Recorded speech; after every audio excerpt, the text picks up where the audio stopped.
Good evening. 2 o'clock in the morning. It's like a Friday night. Um, Hopefully, we're going to continue this from the Football Power Hour with our friend Botswana Pappy.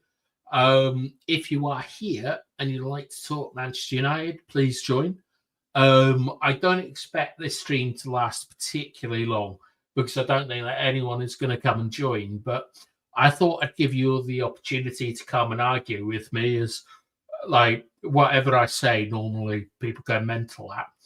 But start it off. If you're here, like say hello. That'd be awesome. But Jeremy Dorgu, I'm not impressed with. I genuinely think Delo is a better player than Dorgu. I think Ugarte is a terrible footballer. We've got our first guest. Now, we're joined by a guy called Belitek. He's got that technology and he wears a bally. Can you hear me, sir? Yeah, I can hear you. How are you? Now, I know you from Box's channel, but we're also dual broadcasting on my channel, the Manchester United Agenda. So do you just want to tell us anything you think that people should know about you? I'm just a diehard Manchester United fan who's into technology and boxing, and yeah, I want to come up here and talk to you about your thoughts on the team because First of all, Bally, yeah, we love boxing on this channel, and would absolutely love to get you back to talk about all the stuff that's gone on in Saudi Arabia and so on. oh yeah, 100%. Yeah, York Hall, all that kind of stuff. Like my co-host Yabba Forbes, he's got a long running beef with like AJ. It's very funny. Yeah, we could talk about that anytime. Wicked. We're also joined by BTG, who is a Benfica fan, and can give that kind of Portuguese perspective. BTG, how are you? I'm not too bad, thank you. Yeah, I'm a Benfica fan, yes, through my dad's fault, because I was born in Angola. My dad was born in Angola, and obviously Angola used to be Portuguese and has a huge Benfica heritage, i.e. when we won the European Cup, the double in the early 60s, 61 and 62, the captain of the team for both finals and both wins was from Angola, from the same town as where my mother was born, Lobito in Angola. So so that sort of thing. It's during the war there in the 60s and 70s, the actual war, the bullets and whatever, and bomb during the night, it actually would stop. Like the old tales from from other wars. When Benfica would play,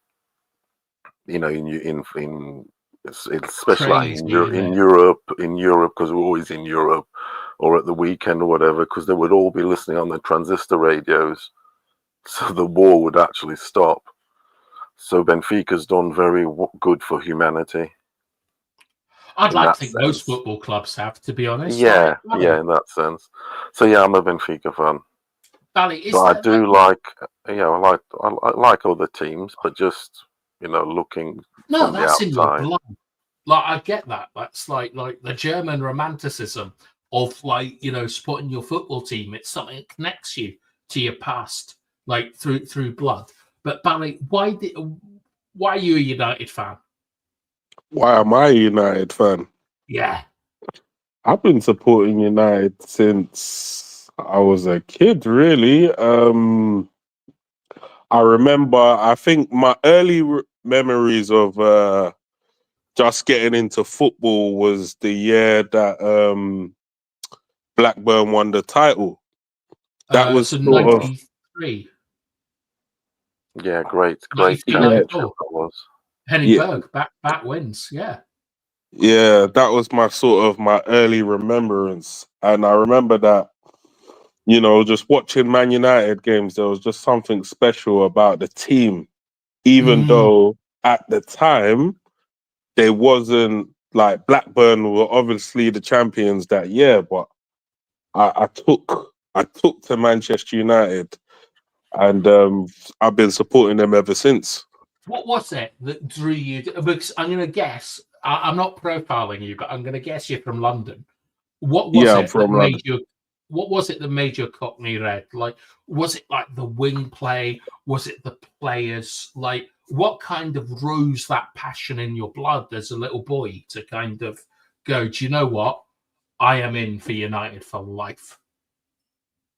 I think it was a combination of family because I have family in Manchester, Mm, and also is that I just felt like they were cut above all the other teams in terms of what I was actually seeing. right. Um, awesome. It's always great to hear from people. I mean, I should share mine as well. It's like my grandfather was from Manchester, came back from the war, saw the Busby Babes, the hope they inspired, and he died before like I could remember him. But it's something that connects me to him, to his brothers, all that kind of stuff. They all went to Old Trafford. I've been to Old Trafford. Manchester United is the greatest football institution in the world, and I love it more than anything. Like it's absolutely fantastic. We can all meet each other on the street, all have our preconceptions, but we can all get behind the fact that the values and ideas of Manchester United are what bring us here. And it's just wonderful, isn't it? Yeah, 100%, 100%. I've got time for any Manchester United fan as long as they talk half sense. you you know. Well, But half sense, it's like, half it's sense is half better than wrong. no sense. Half sense is better than no sense, I guess.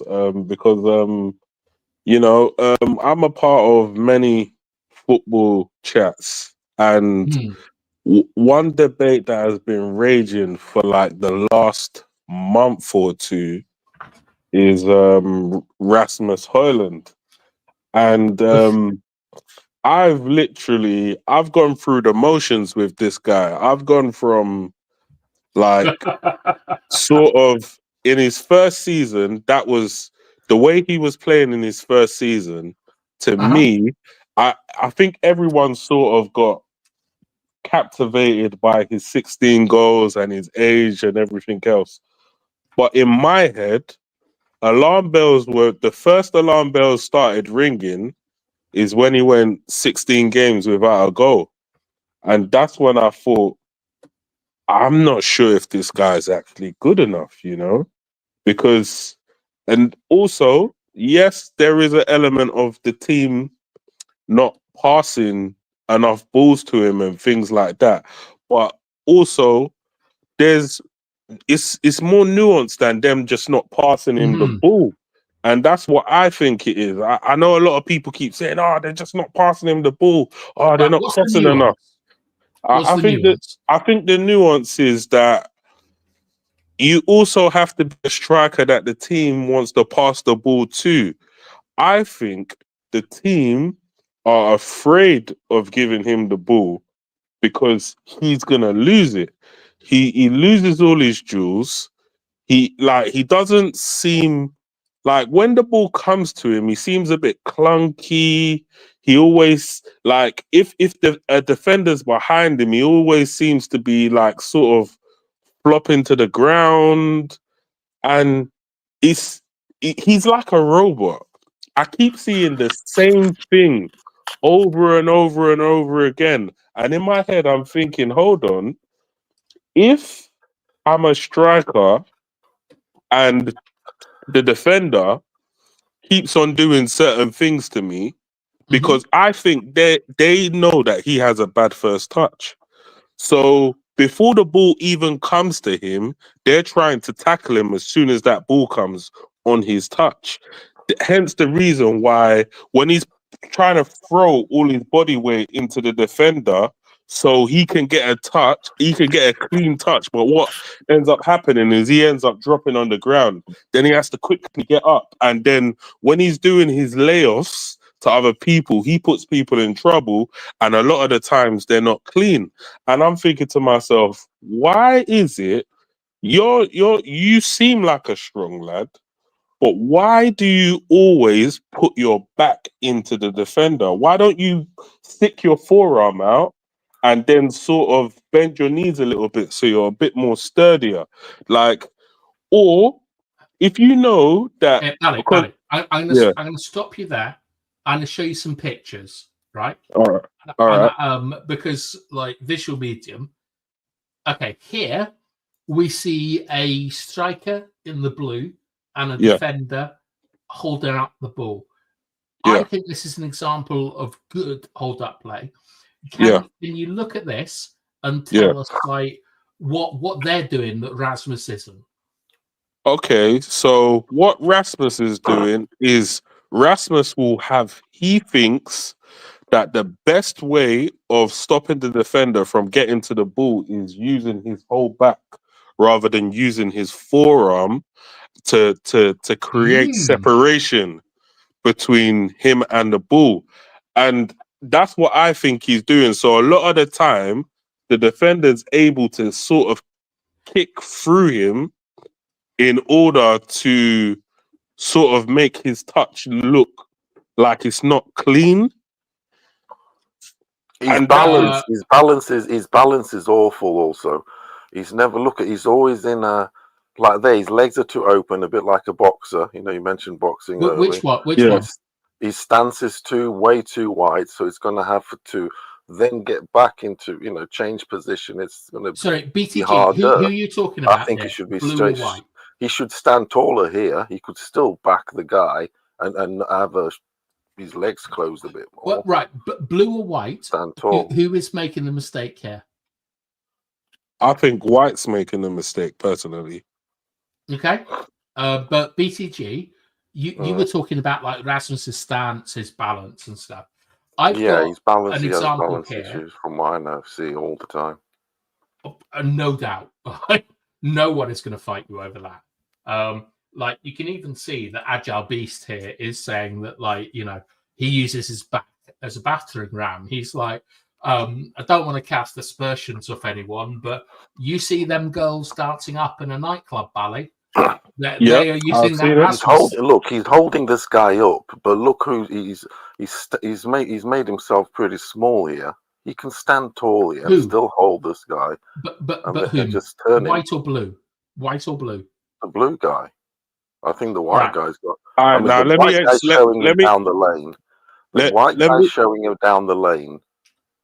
Okay. Yeah. But Hoyland's balance here from this shot, because it's in a still, it's hard to also judge. So just right, this is the second one. This should give you once again. He's small here. Hoyland's so much bigger than this guy. He's a big lad, but he's just. His balance is bad here. He's bending his knees too much. He should stand tall and really put his shoulders out. I'm tell you, BTG.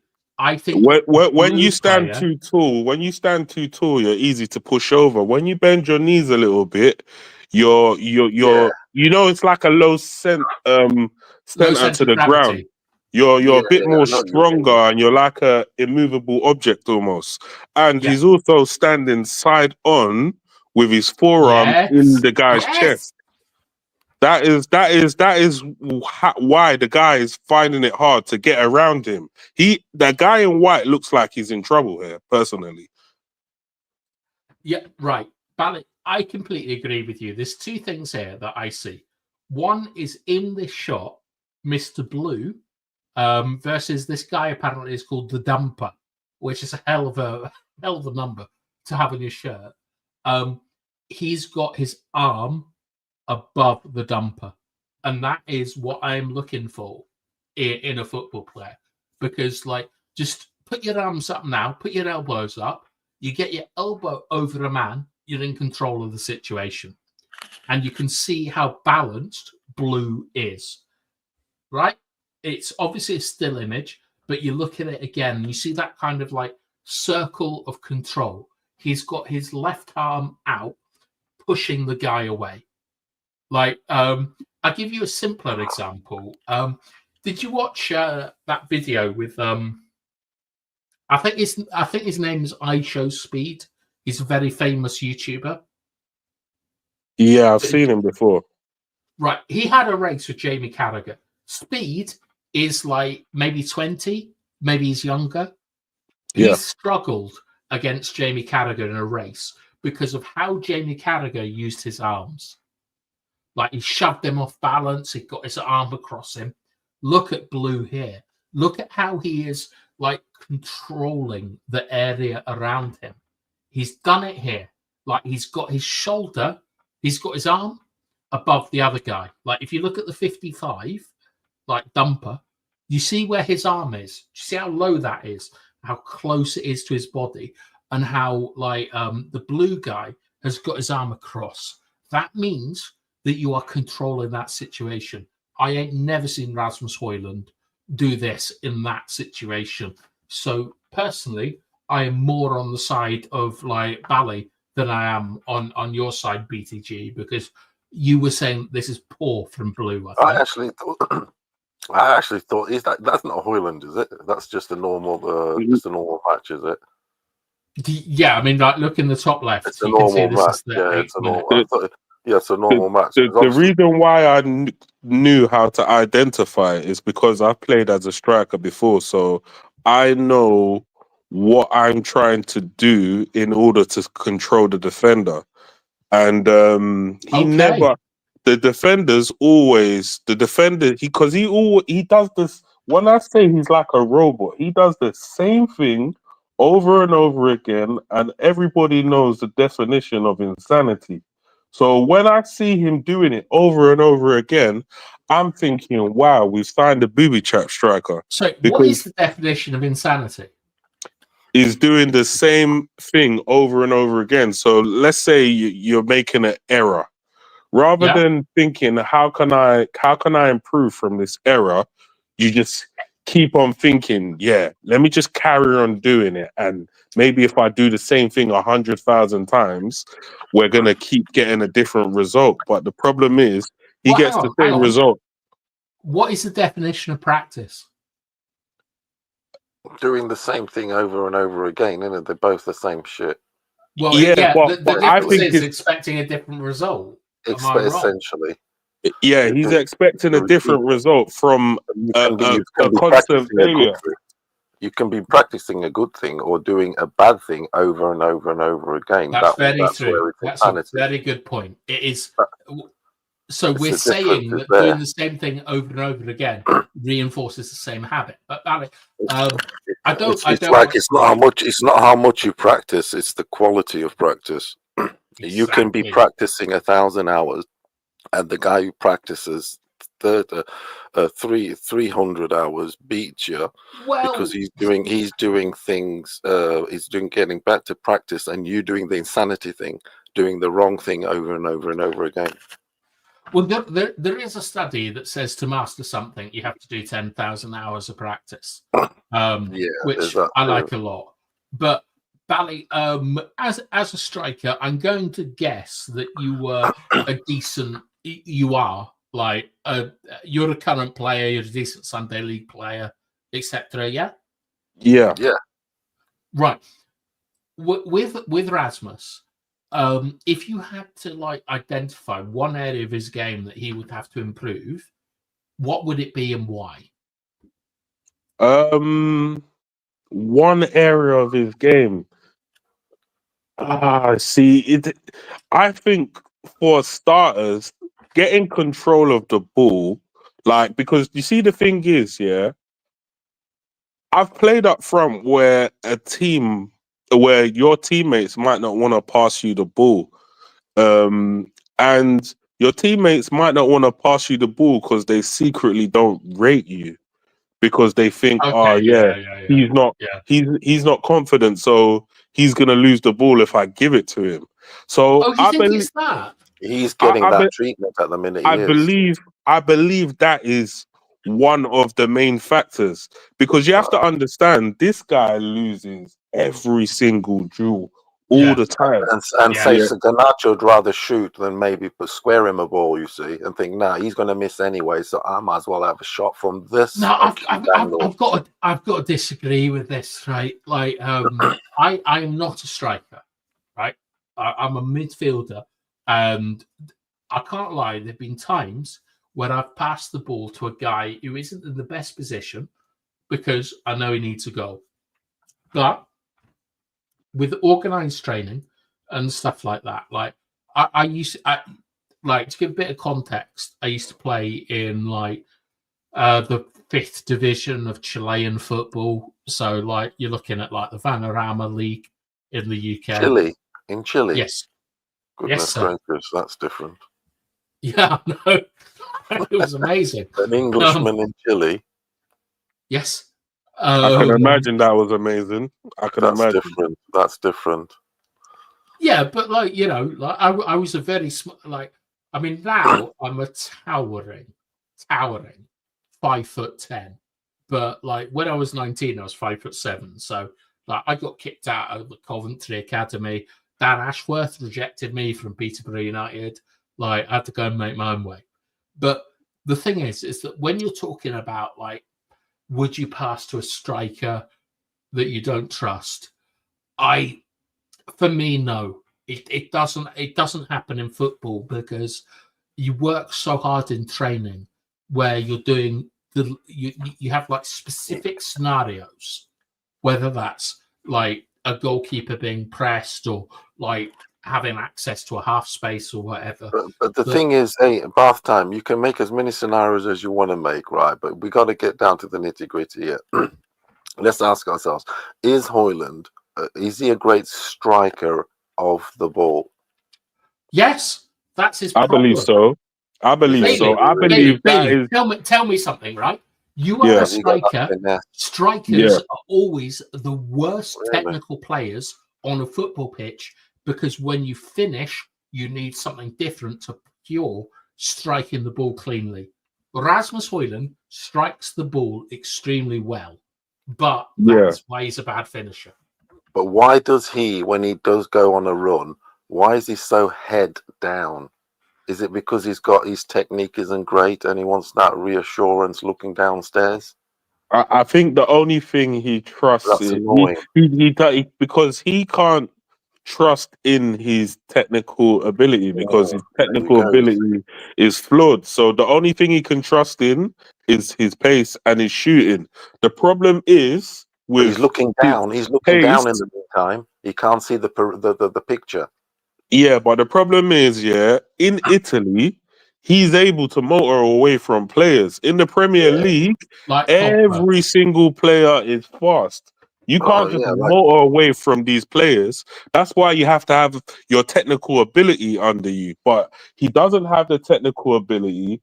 He uses his strength incorrectly, and he uses his strength incorrectly. How so? So when we were talking about his stance when dealing with defenders, I believe that's one of his issues. So we know that Onana likes to play the ball longer, but when he's trying to find Rasmus, that always breaks down because he can't take the ball on his chest while under pressure. He can't take the ball on the floor while under pressure. He can't. Any situation where he's under pressure, you can't trust him to do anything with it. And that's the problem that the team has. So the team can't use him to escape pressure. They can't use him to sort of build the attack either.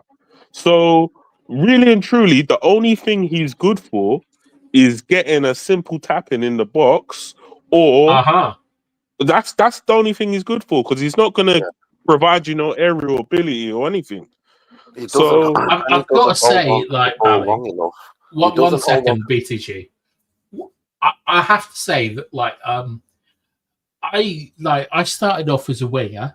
I wasn't fast enough, but I love crossing the football.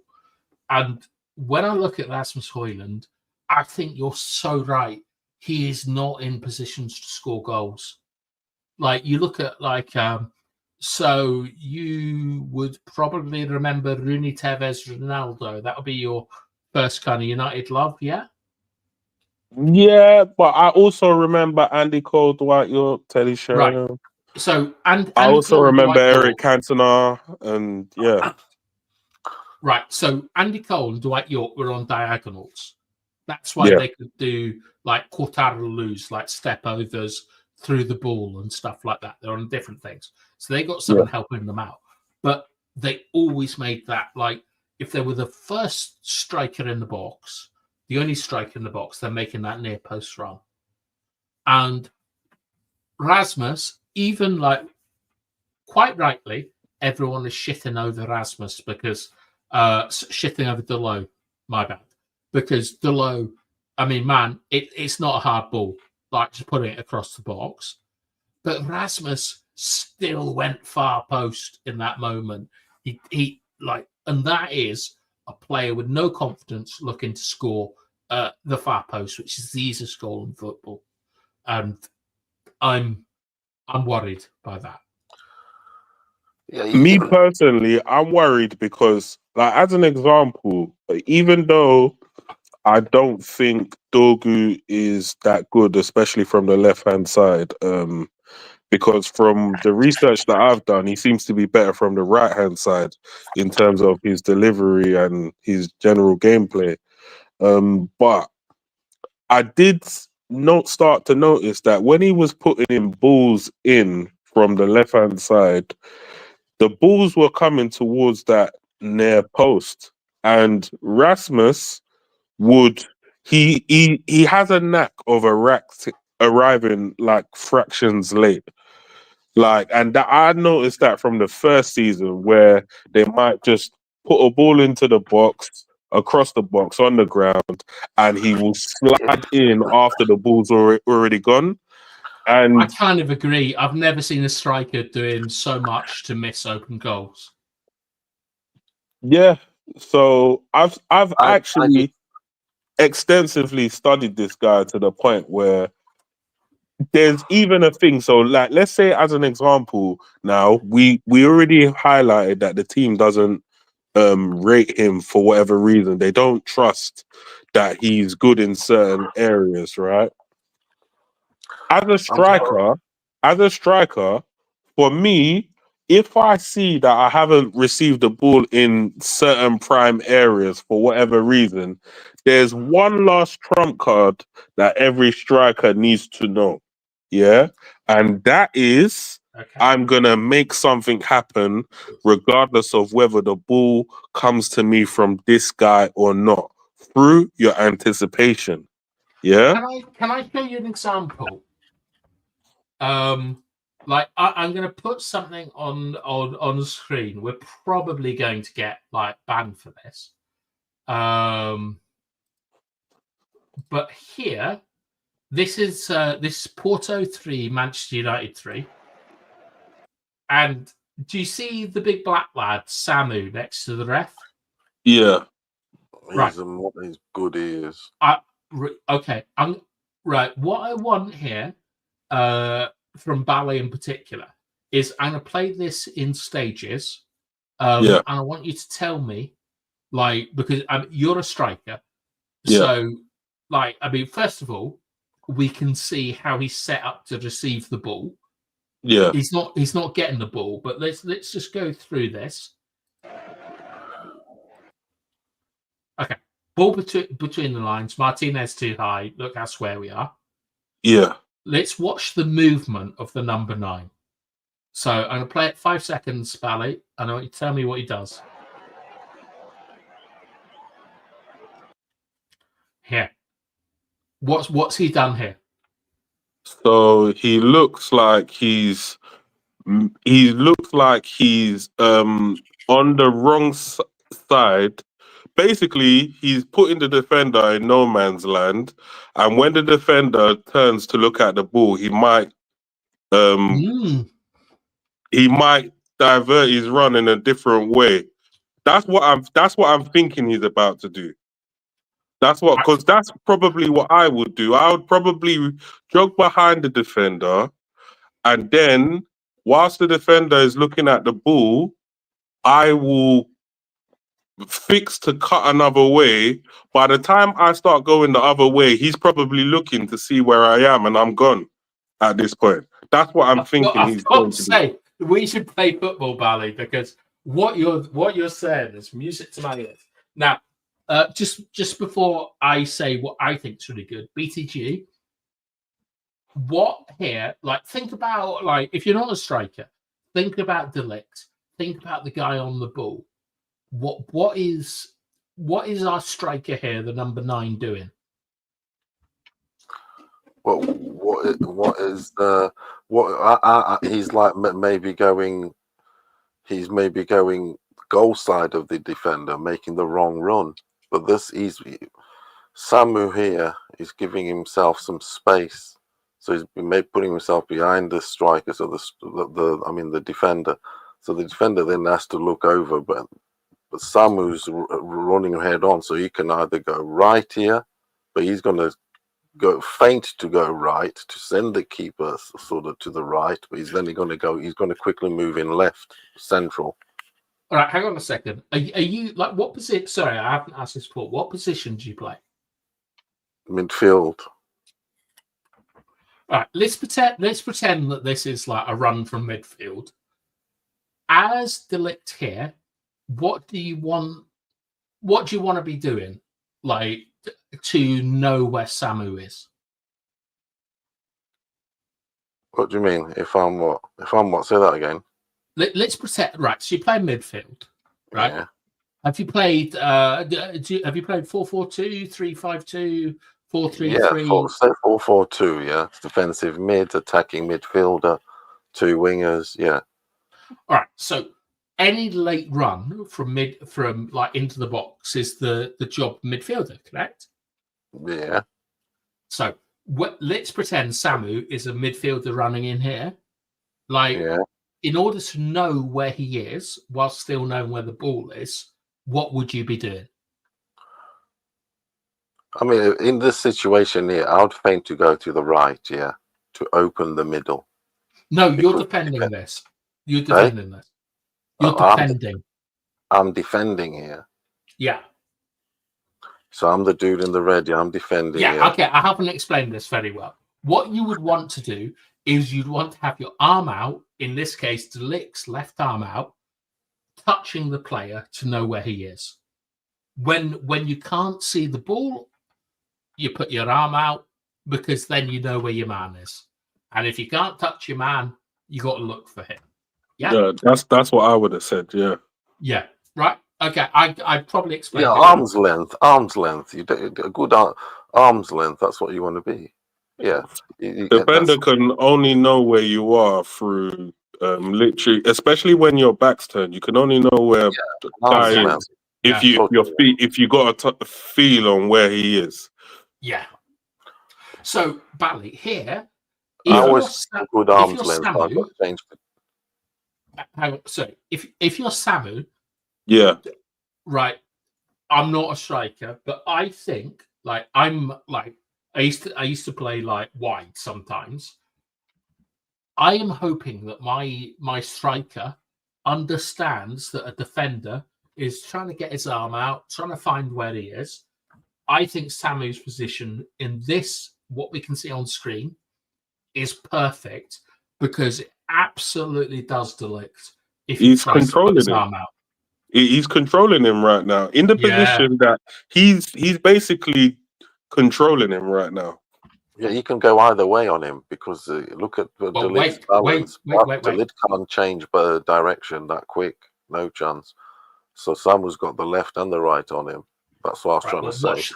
And the ball coming in needs to be aimed for the center spot. The aim goal, Samu's got to play Delict around here and get to the penalty spot. Oh, I disagree completely here. Like, as a striker, Bally, correct me if I'm wrong, I'm expecting my striker to kind of cook the near space, like a meal. He's got to leave it simmering. You know, when Yeah. you're frying an egg or something, like because he's the first line. I understand what you mean, BTG, because you're a midfielder, and you're completely correct. Like here, as a midfielder, you want to get on a diag, and you want to be like on a diagonal with a penalty spot, so you give more options. But as a striker, you've got to go near post here. I want to run off the back. I want to run off the back to the near post. I want to run off the back of it. To be honest, there's three options. You can go back, central, which I'm trying to say, central. But you're fooling the guy, though, before you make the decision to go central. All right. Well, yeah, but even if the ball goes to the far post, you expect... Even if the ball goes to the far post from here, you're expecting the winger or the wing back to be in and around that area. This and guy, your job, number 23, the guy that's just like the furthest on the left, yeah? You're expecting him. Yeah, I'm expecting him to be on the back post. So really, my job should be to feint like I'm going to the penalty spot and run off the back of him, make a diagonal run towards the near post for the ball to come in. That's what I would be trying to do. I mean, for me, you're half right. Like in terms of as the number 9, you've said exactly what I want, which is you're going to make space on the near post. But the guy that we can see, the number 23 on the the 6 o'clock, I want him on the penalty spot. Like the same way you're talking about diagonals, I want him to attack the diagonal because Mazraoui, like our number 3, has this choice here about whether to defend space or defend the man. And the number, what is he, number 23? He could decide what he wants to do. But as the winger or the guy that is, I mean, he's technically in the half space there. He's, man. He's looking for a Samu at Man United? Sorry? Would you have this Samu at Man United? Say Man U wanted him for next season. Would you be happy with that signing? If he plays the way he played against us in this game, hell yeah. Because I'll tell you now, to me, he's a better version of Osimhen, potentially. Potentially, but I'll show you why. He really has got all the finishers. He's crazy. It's crazy for balance. me. It's not necessarily about the finishes. Watch this. But right? but he's got drive and he's a bully. He'll bully most defenders. He's got drive, size. Look, he's pretty complete, really, for 9. Well, the thing is that he doesn't bully the defender. He's the best 21-year-old on planet Earth, that's for sure. Well, I mean, you could make an argument that Luke Littler is the best 17-year-old in the world. He would all over your mouth. Right. Anyway, I want to go on to the next bit. Right. It's just going to be 2 seconds. Pepe. Okay. Where's it now we're in a situation. Okay. Do you see that Mazraoui has his arm out and is looking for Samu? Yeah. He's getting the feelers, yeah. Right. Just going to play it. With Sam. Oh, my God. This is great. Right. BCG, we'll come to you, Bally, but BCG, talk me through. Actually, I've been a bit unfair. I want you to just watch the steps that Samu takes, and I'll pause it. Okay, there's no right, there's no wrong answer. Like, just watch his steps. Pepe. Here, right? Watch these steps. With Samu. There. Talk to me. Did you see what he did? Do you need me to replay it? Sorry?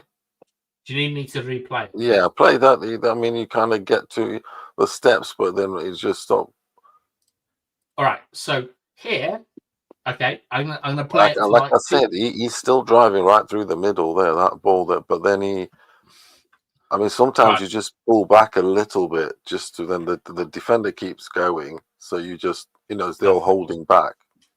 I agree, but just watch his steps. like The gate. steps are kind of holdback steps, sort of like. No. Like, just honestly, you'll see it. Just watch his gait, like the length of his steps here, like where he's next to the ref. He shortens them, does he? Yeah, here they're wide. Yeah. Here they're Okay. wide. Yeah. Yeah, he does shorten them. He does shorten them. So that's where This is where he shortens them. he does shorten them. Now, look at Delict's position. Where is Delict's gaze? Where is his arm?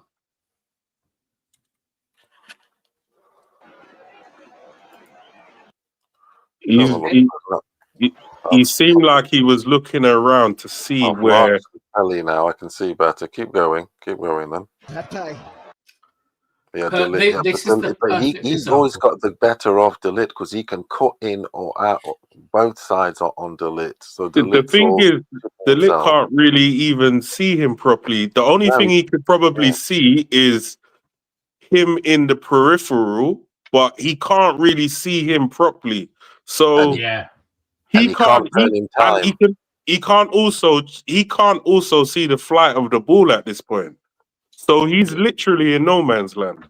Yeah, as the saying goes, facts. But he is zonally marking. I want to see where he scores the goal. I do, because I'm saying I haven't seen this. BCG from here. Yeah.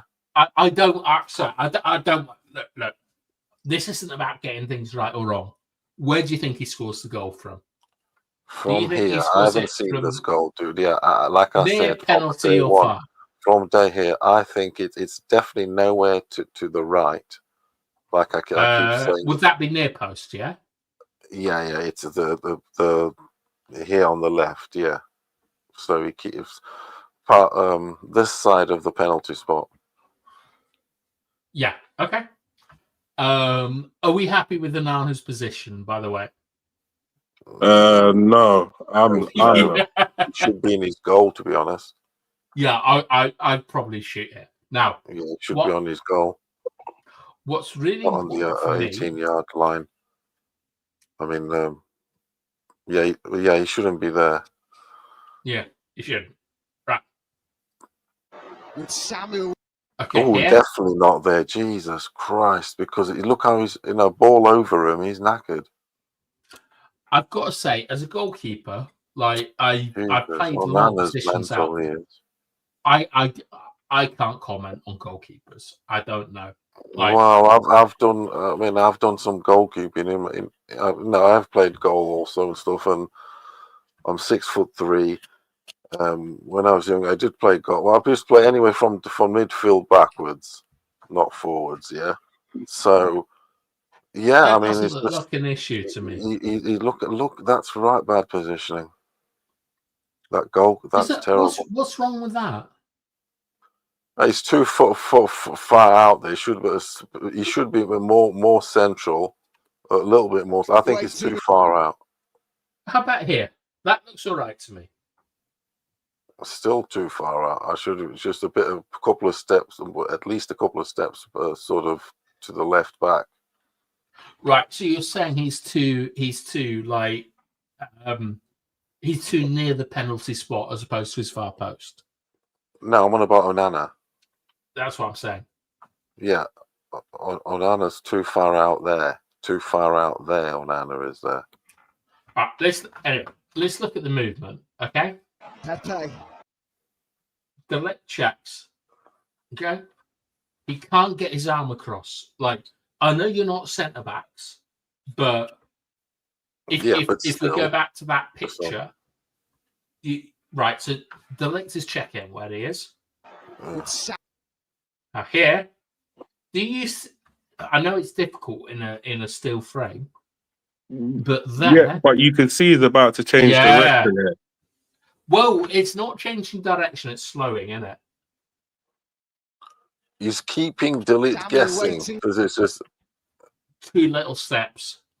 Thinking about it, does he go and score it on the first near post? He does. Yeah, he does. Yeah, thinking about watching it. In the middle. Yeah, I'm watching the. Now, Yeah, what he done there he is cooked him. exactly what I'd be looking to do. Yeah, these He cooked him. defenders, you need to basically run behind them until the ball comes in, and then you make that darting run diagonally. That's Bailey, tell me. I'm going to But play he had this a choice clip. of going either way, didn't he? No, Or he not? didn't. No. Do you think absolutely only the first post he could have scored? No, he couldn't have just scored there. But I'm saying these are the things that they drill in training.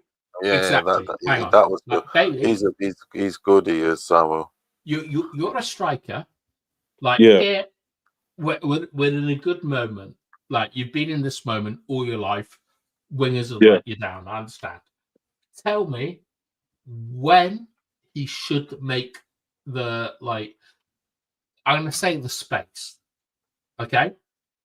Do you get what I mean, or do I need to explain that? Yeah, explain that. So when you're running, you everything is going. Like you're going 100%. What Samu does here is he closes his legs, and that means it's similar to a defender, similar to a midfielder, BTG. Like there's this old thing in football.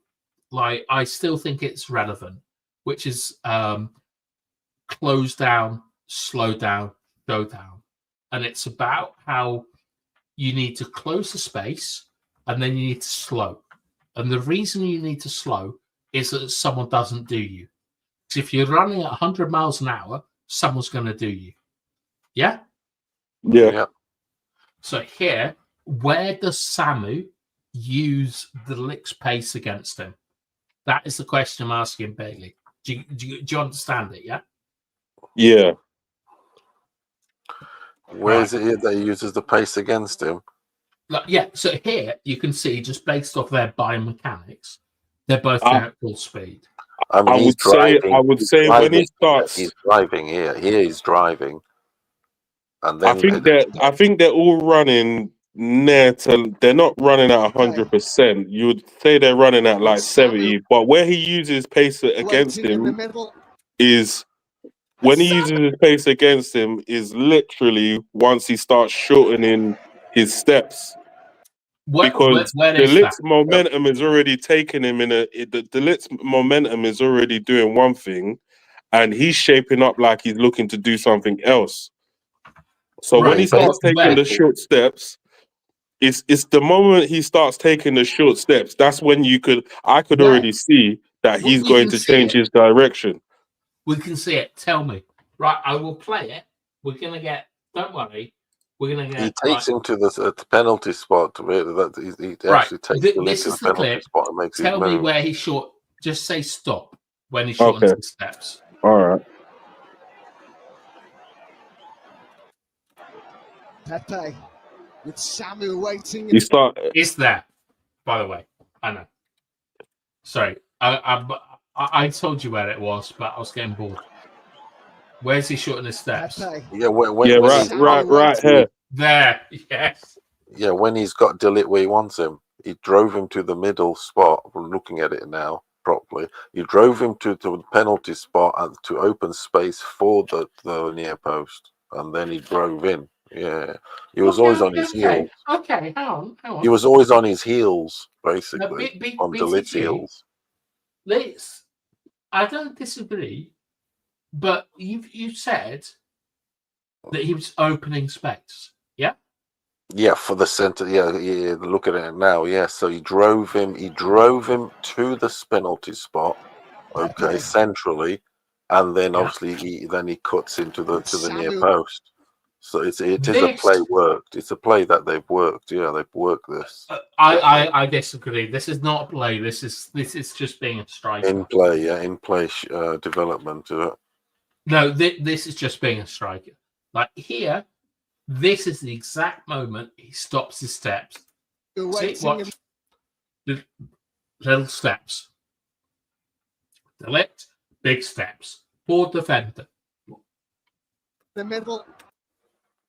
And that is the space that you get. And then from here, like Bally, I would miss this, I think, 4,000 times out of 4,001 times.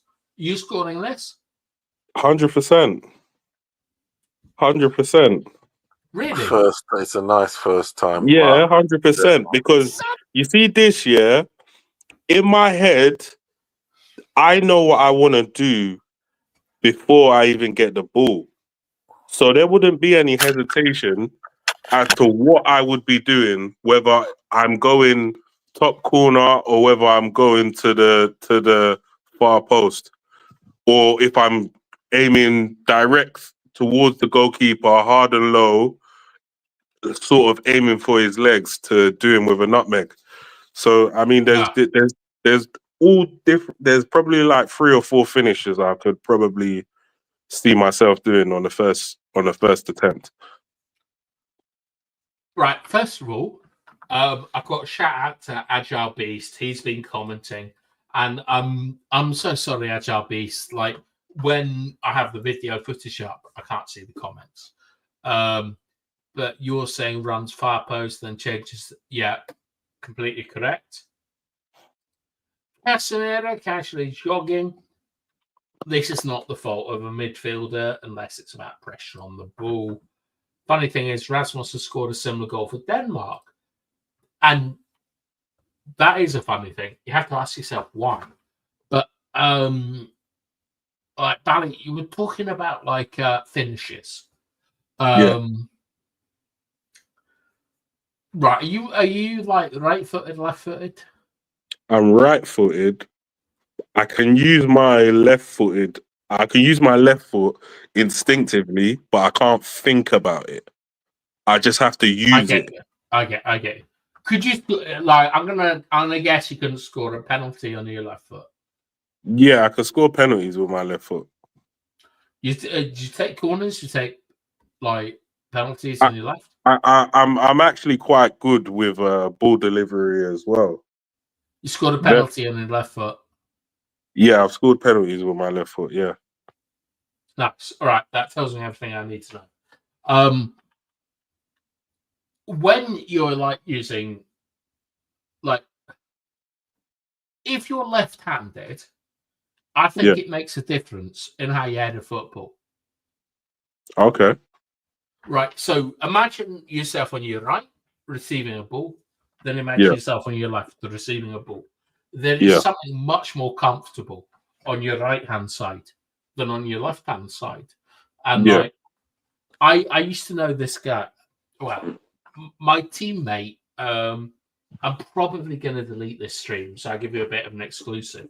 My teammate when I was like 14 was John Messina, who ended up becoming the head of the PFA. He scored a winner at Wembley, if you can imagine. I was a much better header of football than him, and he was a centre back. And when he asked me like why I was much better than him, it was because I practiced writing on my left hand. Oh, interesting. It was nothing to do with like, talking about, it was nothing to do with like Shakespeare or anything like that. It was to improve me as a football player. But I noticed that it made me better because, like when you're better on your left foot, you're more comfortable. And when you're defending like a cross, I'm doing it now, like you put your cock at the ball and you put your shoulders where you want it to go. And you feel much more confident when, like, I mean, imagine this as attacking. You feel much like, I don't know if this is just me, but cock at the ball, shoulders where you want it to go. Yeah. When you say cock at the ball, what? I mean, like my penis. Okay. Yes. Yeah. Like, look, imagine, right? You're in your situation. The ball's coming in. Yeah. Your cock is at the ball, and your shoulders where you want it to go. Okay. Yeah. I can see how that works. how I get the ball to wherever I want it to go, I usually see it before it happens. And then I take Right, you action. anticipate the whole thing, yeah. Yeah, so I can, in my mind, I can visualize what's gonna happen and then carry out the action, especially in regards to where I want the ball to go. So if I can see the ball going into the top corner, that's what I'm gonna do. It's almost like doing it without thinking about it, even though my mind's already seen how the ball can go into the top corner, if that makes any sense. No, it does make sense. I mean, for me, like I was a midfielder, so like I didn't have these like kind of fantasies, but I know exactly what you mean. Like that moment of connection, the ball going in, stuff like that. And I used to think about getting the ball like Bex, like stroking it with the studs, looking up, seeing the area. What position did you play? What position did you play midfield? Bath time. Were you Well, I started off technical like or a lot of defensive? people. I'm a defensive, or defensive. I'm 6'3". You know, what I mean, more on the defensive side. So what were you? I'm about 5'10", and I started off as the right-sided midfielder. Well, I mean, when you know when you're Attacking. at school, like you know when you're at school, everyone is shit. Right?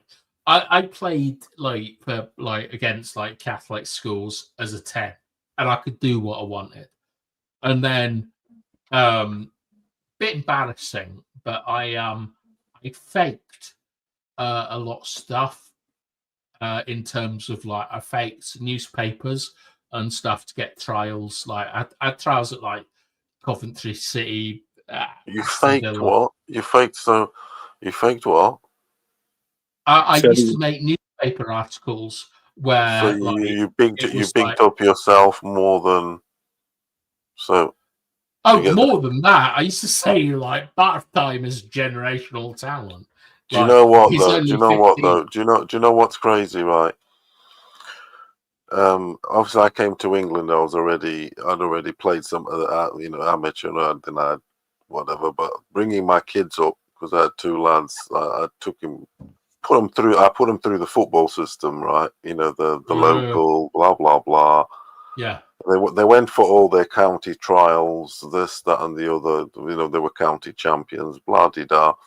But I'll tell you what, there's some crazy corruption though. There is the trials, the dudes that get selected. You know, it's like look, there is corruption basically. You know, and people, you know, it's Well, for me, it wasn't corruption. the I'm going to whole tell you right now, I wasn't good enough. Like, there is like Bally. You're from the UK, yeah? You know. Yeah, I'm in Lincolnshire. The big county. All right. Do you know Alan Carr? Who? Alan Carr. He's got big teeth. He's like a kind of gay comedian. Say that again. Yeah, I know what you're talking about. Yeah. Say that again. I didn't hear it. Do you know Alan Carr? He's like a very famous comedian. Yeah, of course I do. Alan Carr, the footballer, the Irish. Is he Irish? No, he's a comedian. Carr, the right back. Is he a right back? No, I know what you mean. No, he's a comedian. Oh, the fucking. I'm on about the footballer. Guy. I am. I thought we're talking common. Yeah, I know the comedian. Yes, Richard Carr. Yeah, He's got dark hair. Alan Carr. Yeah, I know his dad was the scout for Coventry City, and he came to my house and stuff like that, and he explained to me why Coventry City weren't going to get me. I went to loads of clubs. I went to Peterborough United, and a guy you'd never have heard of him. He's called Dan Ashworth. He said, "We'll take you on," and then he lied to my dad, and he didn't take us on. But like for me, I was always small and stuff like that as a player, and I know like Bally will say this, that I've got a voice that doesn't suggest that I'm a footballer. But I promise you I am. And the thing is that I'd love to say big, What do you mean small. small? What do you mean small? You're 5'10". You mean when you were coming up on the scene, or? Look, I was 5'10" at 21. I was 5'6", 5'5". Messi's small. Maradona's small. Both 5'6". Are you But I know genuinely you mean. I'm not comparing trying. someone that you've never met to Messi and Maradona? Come on. I know you. Like, I know you know what I'm saying. That it's the little guys. There's little guys that can do their low center look, gravity shit. I played in Spain for a very, very good football club. Like, step 3, step 4. Like Juan Mau, the guy that manages, that is the assistant manager of Manchester City, used to coach. Like, I will never say that I played at anything but a decent level of football, but I can tell you right now that physicality is what matters. And when you see that Samu clip, that is not like being tall. That's not being powerful. That is understanding the space in front of you. And I ain't played with many players who understand that. Like, Bally, I'm going to be a bit unfair here. Because Bally isn't a professional footballer, he appreciates it. He doesn't understand it. Is that fair? What, to appreciate what? How he moved? Yeah, because there's loads of things. Like, look, I'm comparing you to a player that is in the Europa League. Do you know what I mean? I mean, he's professional, right? He would most probably do that thing more often than I would do it. However, I can understand what he's doing because those are some of the moves that he's doing. I would do in a game, or I would look to do in a game. But the problem is, obviously, when you're playing with players that don't understand certain things, you might be doing certain things, but then you might also have to switch the tactics that you're doing because they might not know to put the ball into that area. So is that hard? Is that like when you're like 15, 16, something like that? Is that hard for a striker? Because like I'm really good at running. Like, that is my best ability. Is that like I get called in for decent standard leagues. Did you do side athletics with your football when you were growing up? I did it when I was about like I'd been playing since I was 19. I noticed that was a common sort of theme with to get the athleticism going, because you don't, when you're a kid, you don't train that many times a week, do you? Oh, maybe no, twice. Absolutely, you do. Like I used to play for a club called I used to play for Rushton and Diamonds, and then I played for Corby City after I got like kicked out of, well, not even invited to academies. What age was this? Like 15, 16. So But you one of the trained big every things, day? You didn't train every day, did you? No, we trained every other day, but like we were coached on things like our running technique. Like, for example, a lot of people say like Harry Maguire is a poor defender in a high line. One of the worst things that Maguire does is his running technique for me. Like Bally, like when you were a teenager, did anyone talk to you about how you run backwards? Someone once said to me, Maguire turn, and it's kind of true. Maguire turns, so he turns his body. He turns like a boat. Yeah, but the thing kind of is like on the high line, he's gonna easily be turned, isn't he? And he puts his arm out to try and grab you. Yeah, but A, that's good defending, and B, like a high line, you're trying to get something on it. Look, a high line is about pressure on the ball. If you don't have pressure on the ball, like, I mean, man, Usain Bolt ain't a football player because he can't control the ball, he can't take it, and things like that. Like, genuinely, if you put Harry Maguire in Manchester City over the last 5 years, he would be a better defender than Diaz. Like, he's a great defender. Yeah, I understand. I think Diaz is well overrated. Yeah, but it's because like pressure on the ball. But what I'm talking overrated. Mr. Mistake again. Yeah, I'll tell you something. I'm probably going to delete the stream. Valley, and Yeah. you, BTG, I'd love to have you come on the Manchester United agenda. It's Hey, a I wouldn't little mind. bit. I wouldn't mind talking some boxing with you guys because I do like my boxing and yeah. Yeah, I'm happy to do whatever. To be honest, whether it's boxing or football, I'm Would happy you to like do to? whatever. You know what I'm saying? Absolutely, we'd love you on. Tank, You'd have Tank to explain Davis, what your Tank Davis Banatech got is, though. exposed. Boxing got exposed, and so did Tank Davis. By the way, Yeah, Oh, but the yeah. thing is, right, is okay. We're going to have a protest at Old Trafford on Sunday.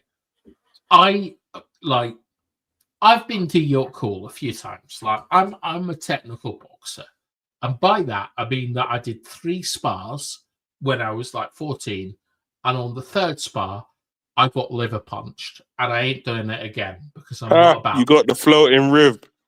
Yeah, Danny, you know exactly what I'm talking about. Like, Yeah. I am amazing on the pads. Like, I love it. It's great because, you know, you go to a kebab shop, someone's talking shit. Like, let's go. Let's get in a stance. But no, I've been hitting the liver. I'm never doing it again. Like, it wasn't even in the head, it was in the liver. Like, and that is, correct me if I'm wrong, that is the most is it like getting embarrassing hit in the knockdown. bollocks? They're kind of the same, aren't It's they? worse. It's worse. It's the But you most know them embarrassing feelings. I know knockdown. them. I know them feelings for sure. No, man, I'll tell you what. When you get hit in the liver, like Them if you get tingly hit in the, feelings. Huh? When it's you like get a hit in flash. the liver, it's almost like It's a delayed sarcastic. reaction because it's like it takes a while for your brain to process that you're actually in severe pain. Yeah, man. The And the thing bollocks. is, The bollocks is the same. It's like you get hit, it's no, sore, and then it it's kicks different. in, It's and then it different. kicks in. I'll tell you why it's different, right? No, because if you get hit in the bollocks, you feel that straight away. When you get hit in the liver, for a second you're okay, but then you're like, no, this really hurts. It's This like stepping really on hurts. Lego, isn't it? It's like the Um, other thing is the embarrassment. Is that, like, if you get knocked out, like I've had keepers knock me out before, like coming out and punching. It's like, oh, was the Ryan Garcia versus Tanker liver shot then? You know that was the delayed one. He kind of took 3 steps back He and like, then he fell. yeah, but he kind of played for it. And like, look, my mate like Amonde hates Derek Chisora. Like, I don't know Legend. why. He's a legend. He's one of my favorite boxers. You know, I would say ever. Best journeyman of the last 30 years. exactly. Every fight he's been in for the last 5 years. He's my Since favorite, COVID. one of my favorite fighters ever. I'm not Mr. Seeking glory necessarily. He's one of my favorite fighters ever, and best journeyman, best gatekeeper of the heavyweight scene of the last 30 years. Easily. Yeah, he's like a skill check, isn't it?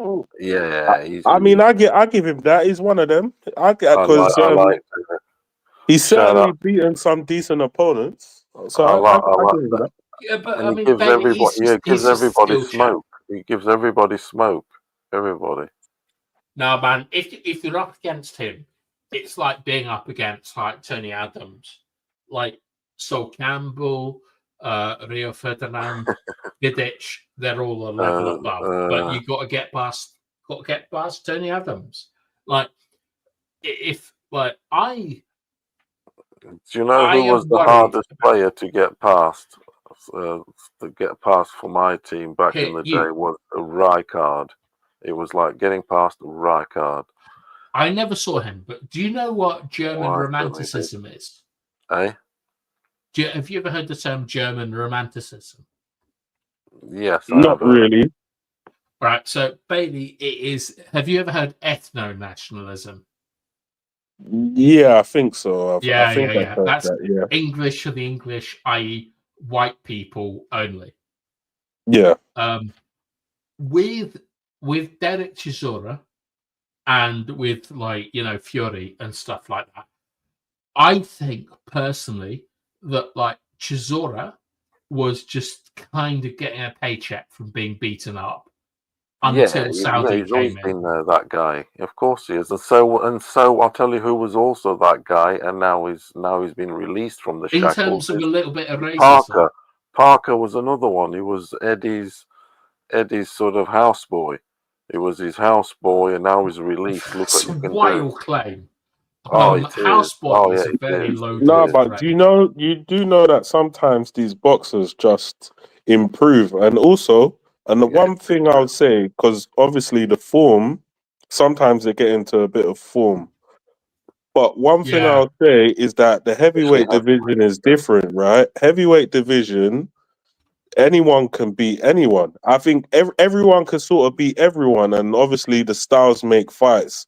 There are that's some true. That's fighters true. that are more suited to So you beating think other fighters. technique comes less into it unless you're fighting Usyk? No, it might I just be that disagree with that. the style that you're fighting Style and is all technique. wrong for you. Like one thing I'll say, right, is that I am very high on Alexander Usyk. However, I think I've discovered a guy who can beat him. Who? Ajit Kabayel, I think, can beat Usyk.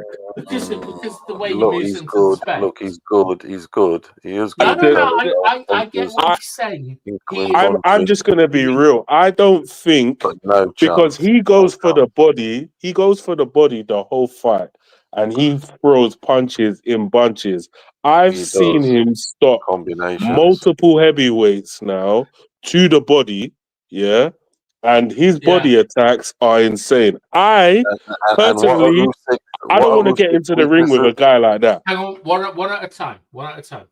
Bally. Usyk's weaknesses. Hey, Usyk's are you weaknesses called are the Bally? No, body. you're not. Like, let Bally speak, and then you can. Sorry, Yeah, mate. But I was going to I, say Usyk's weakness is the body, isn't it? yeah. Yeah. He is very he is weak to the body, and I don't think he would enjoy fighting a guy who throws combination punches to the body. I don't think he would like that. I think we saw his last fight when he beat Zhang. The way Zhang didn't want nothing no more.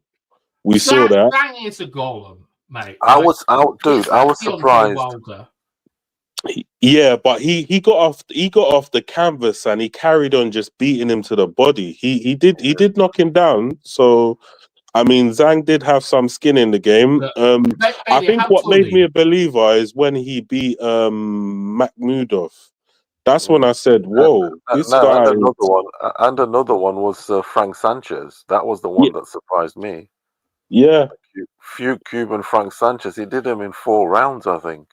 And He Sanchez is did. a skilled fighter as well. Yeah, So Yeah, I look, just thought to myself, they're you all know what, this guy's amazing. good. Don't go over the top here. Who's been in a proper fight? What, like a boxing fight? Yeah. No, I haven't been in a boxing fight. If we're talking Yeah, street fight, of course I've you've done been that too in many a times. I've done the sparring. I've never been in competitive proper fights. I've been around gyms. I used to go and do Yeah. the boxing circuit. Yeah, when I was younger. Was this in Portugal?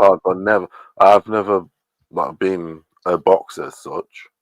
Yeah, but was this in Portugal or was this in the UK? Because this is important. Sorry? Was this in Portugal? No, this Like, was this was in Zimbabwe. What it was this guy Gary. I lived in Redcliffe there, and no. Funny Very enough, famous Zimbabwean I know name. his name was Gary, and he was this white Englishman he was in the army here. Yeah. And boxing was very prevalent in the army back in the day. And therefore, and that's why there's boxing in Puerto Rico, because the Americans took it there through boxing, for instance, through the army. There's boxing everywhere. Yeah. So anyway, so he had like a club thing there, and we had a boxer there that was doing well in the town. He eventually came to England and got killed in London. Oh. Yeah, he was only here a few months. This was like early 90s. We're talking very early 90s, because I lived in Zimbabwe in the 80s. I used to know a great lad from Zimbabwe. It's called Kawunda Kavandeli. No, okay. That I was a used to. slight dog whistle. God. His Who? dad was president of Zimbabwe. But like, what I'm interested in is how tall are you? Me. I'm 5'10". Nice. How much do you weigh in kilograms? I'm not sure, but I'm about 17 and a half stone. Oh wow. Okay. So yeah, sure. Big lad for I'm a heavyweight. Yeah, big you're lad for fighting 5'10". far above your weight. Have you done like more than spars? Have I done more than spar? Yeah. What, So like? not fighting on the street and stuff. No. Have you- I haven't done anything more than sparring and pad work and stuff like that. Yeah. Yeah, I haven't So been in the when you're fighting, like on the rare occasions that like someone has questioned the technology of your ballet, it means Yeah. balaclava, by the way, BTG. Is it just literally just balance? Like you know them guys in the kebab shop swinging. It's just taking a step. to the right. Yeah. People who don't know what they're doing, and Yeah. Okay. you might catch them with a short, sharp punch, boom, and it's murder she wrote. Do you ever like judge the distance beforehand? Because like I tell you that like everyone always says, because I'm from Corby, right, which is a town in Northamptonshire, like Glaswegian and stuff like that. I speak very nicely. I use long words. Everyone always thinks that like I'm not. I'm nothing to worry about. I always judge the distance before I have a fight. Like someone's having a fight with you. Yeah. Like when you're squaring up against someone. Yeah. I just do that to judge the distance, and then I'm not gonna lie. I very rarely throw punches. Like I'm athletic. I'm not gonna get hit by. What are you talking, like 100 meters athletic do or a runner. Do you do a runner? No, 100 meters athletic. I think both you boys would beat me in the 100 meters. Like there is no player in the Premier League that could beat me over 100 kilometers. If you're getting what I'm saying, like I'm a long distance runner. But like when someone is like up for a fight, you can see it straight away. Yeah. In my opinion, you should do like their body language, stuff like that. Eyes looking down. Yeah, the eyes don't lie for sure. I think obviously if you're fighting somebody who's an actual boxer, you might not, if you're amateur or someone who's never really boxed before, you might not know when they're gonna throw that punch. Are you like kind of semi-pro boxer in terms of maybe like your understanding of the situation? I think my understanding is pretty decent because I know that if I'm, let's say, fighting the guy on the normal guy on the street, he's gonna, if he wants to punch me, he's gonna start winging punches. I know. He's gonna swing about like I might set him up with the jab before trying to land a power punch. Is that a bit mean though? Like, pardon? Because I know what you're saying. Like I as I said before, like I did a lot of stuff to improve myself at football. I did ballet, like loved it. I did boxing. Are you sure that was just to improve yourself at football, or was that just not to get a few girls? Because no, it's to get boys. I'm joking. Fair enough. No, like honestly, I used to do all the dances, like because it's about footwork and movement, and you do the splits. You splitting it. Not anymore, but I could. Like, when someone's trying to fight me, I just do the splits. Come on, lad. But when people are being aggressive, I understand. Like, I'm like a villager, as it were. Like, I lived in Corby, farms, stuff like that. It's different to like London. Well, I assume it is. It's definitely very different to London. Yeah, man. It's like I've played in like Buenos Aires, Santiago, Mexico City.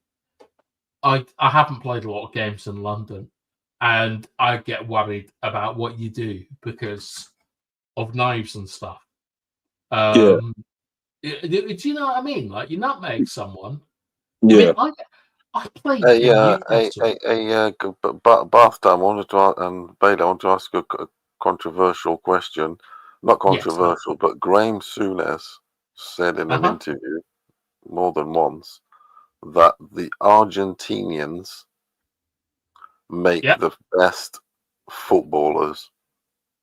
Okay. I disagree with that. And that can mean, and that means that when they say best, because of everything that encompasses a footballer, the tenacity, the this, the that, the skill, the la la la, everything that encompasses it. He says the Argentinians. What do you guys think about that? I don't necessarily agree with that. Hard to judge that, isn't it? I don't necessarily agree with that, but I do know that they have like a bite to them. Like, they don't the mess perfect around. If you get me. They're very aggressive. They have an aggressive style of play. Technique also with eye technique. Like, I have a chip on my shoulder because, like, I think I was good enough to play in an academy, and I had to play in the non-leagues when I was like 15, 16, 17. Like, I'm very, very grateful that when I was 18-year-old, I played in the FA Cup in the first round, which not many people have done. Shout out to you. Yeah, like, really pleased. Corby Town, let's go. But when you go into an academy, there are things like receiving on the far foot, and it's really important. I don't disagree. Like, instead of like when you watch these like inverted wingers, they don't receive on, like, if someone's playing left wing like Anthony, he doesn't receive it on his left foot. He receives it on his right foot, and that's straight out of an academy. I have lived in Latin America. Like, I lived there for like 4 years. I used to know players out there that went on to good things. They don't have the same standard that we have here. Personally, Bath time. Do you remember when you on the other stream when you said that you'd preferred Dorgu on the right side because he could cut in, etc. Yeah. But then, aren't you worried about no crosses coming in from the right side? Are we going to? Is Manny going to play some? So they're not going to capitalize on no crossing from the right side because he's going to be cutting in. Who's going to cross from the right? Well, the number 10. Who? Look. Okay. When you're a defender, right? You're a midfielder, so you have to track channel runs and stuff like that. Let's pretend you're defending a cross. Okay. Picture it now. The guy on the ball, picture it on your left foot, picture it on your right foot. If the guy is crossing on the right foot and he's out on the left, so he's inverted. Okay, so let's say it's inverted versus normal. If you cross inverted and you know what you're doing, you take every advantage away from the defender. Yeah. They've got to go backwards. Just think of it, the trajectory. It's much easier. I know you mean the crosses can still come in. For instance, remember Hazard when he played at Chelsea? Well, is he not right-footed? He's right-footed, isn't he? Or even Pires. Pires at well, he's the other way around. Pires was like a Spaniard pretending to be French, playing on the left-hand side, who was right-footed. I'm not going to tell anyone like how football should be played or how you should do, things in certain situations. But just imagine yourself defending a cross from an inverted winger versus a non-inverted winger, and think about how much more options they have. Yeah, because they can either come in onto their stronger foot, or they can take you down the line. And if they do either or, you're in trouble. I mean, they can take you down the line, but then you can keep them down the line, and you just got to stop them because essentially they want to get onto that crossing foot, don't they? But I think people assume. I think I can't put every player into this category, right? But I think people assume that you can't use your right foot as well. I think some people can. Some of these left footers can actually use their right foot. Maybe not all the time. Like Alvaro Hernandez, he has some shots. He scored with the right foot this season already. Alvaro Hernandez. It's like I wouldn't swap Alvaro Hernandez now for Dorku. So I wouldn't either. If they set the deal tomorrow, I would be pissed off for the swap. Yeah, there's also the right outside of the boot cross as well. I wouldn't swap Dorgu now for Alvaro. No chance. Bailey, you're a striker. From what you've said, I think you're actually quite decent. At least your understanding of the game is very decent.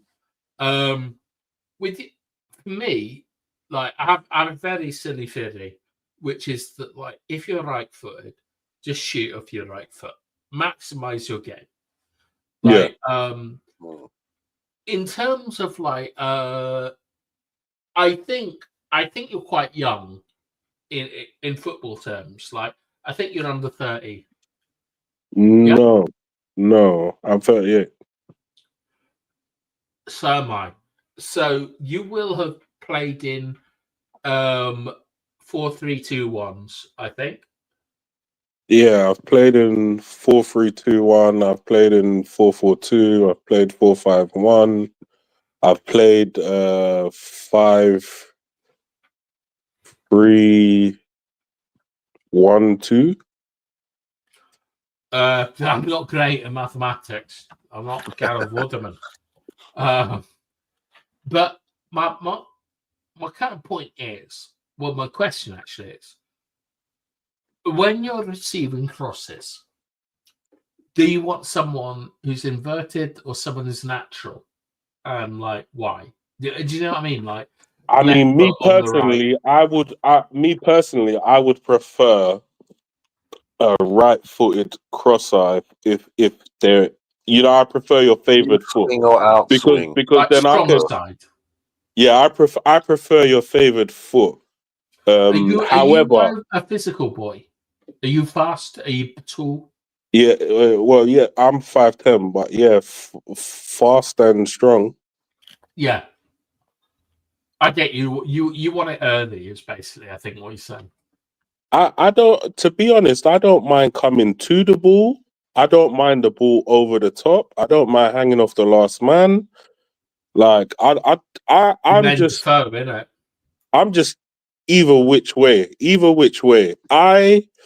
How I look at the game is there's more than one way to skin a cat. I will look for the weakest centre back to target. Oh, if you're Steven Gerrard, get on the physically weakest player. But what you've said, hang on. Yeah. What you've said is the best way to skin a cat. Now, you've got experience and stuff like that. Your favourite goal versus your least favourite goal. Okay. My favorite sort of goal. My favorite sort of goal is a long range strike, to be honest. Long range strikes, they just like people don't really expect you to score those. Those are like really low percentage. What's long range? Long range, you're talking like 35, 40 yards. I'll tell you something, right?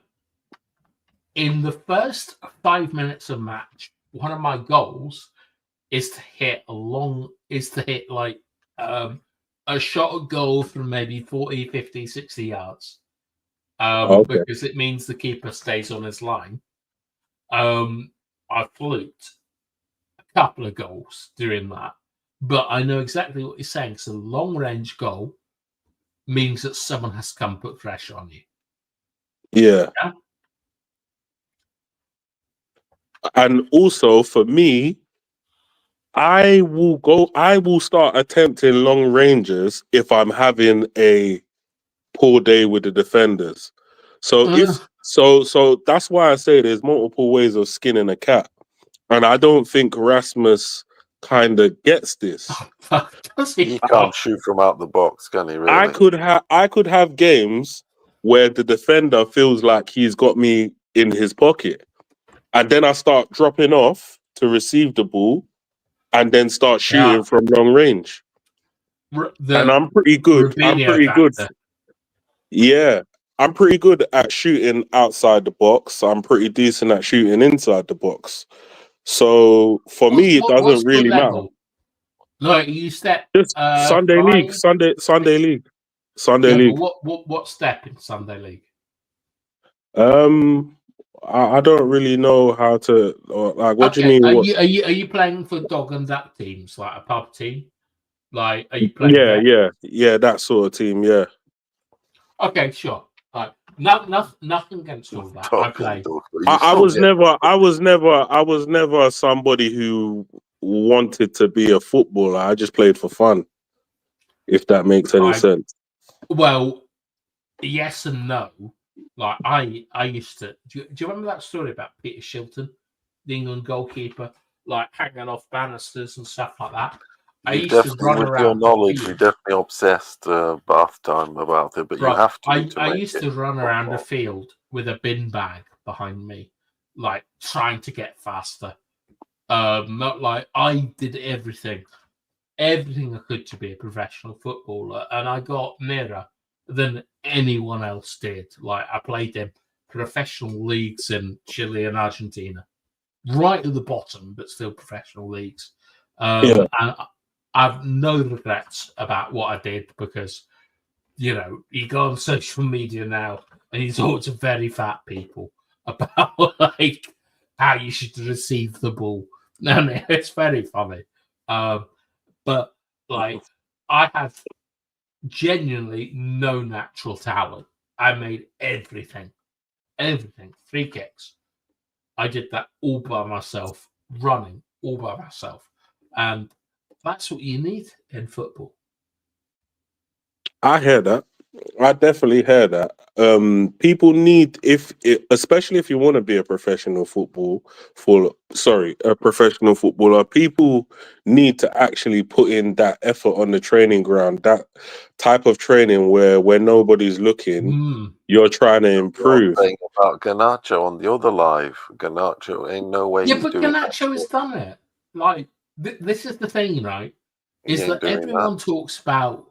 Like, Garnacho should do this or Kobe should do this. Like, they have no idea what they're talking about. Like, Bally, and I guess being from, like, London. Yeah. Like, Heaven, for example, he's from Edmonton. North London. Yeah, exactly. We have known about him for, like, 6 or 7 years. Like, on this channel, we have a guy called Mr. B. He's best mates with like Tyreek Mitchell's mum. He, for some reason, he knows Lenny Henry. Like, oh wow, like apparently he's really nice.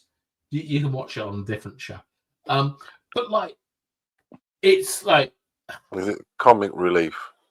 Yeah, that man. Like the Hobbit, he went and did some stuff. Good luck to him.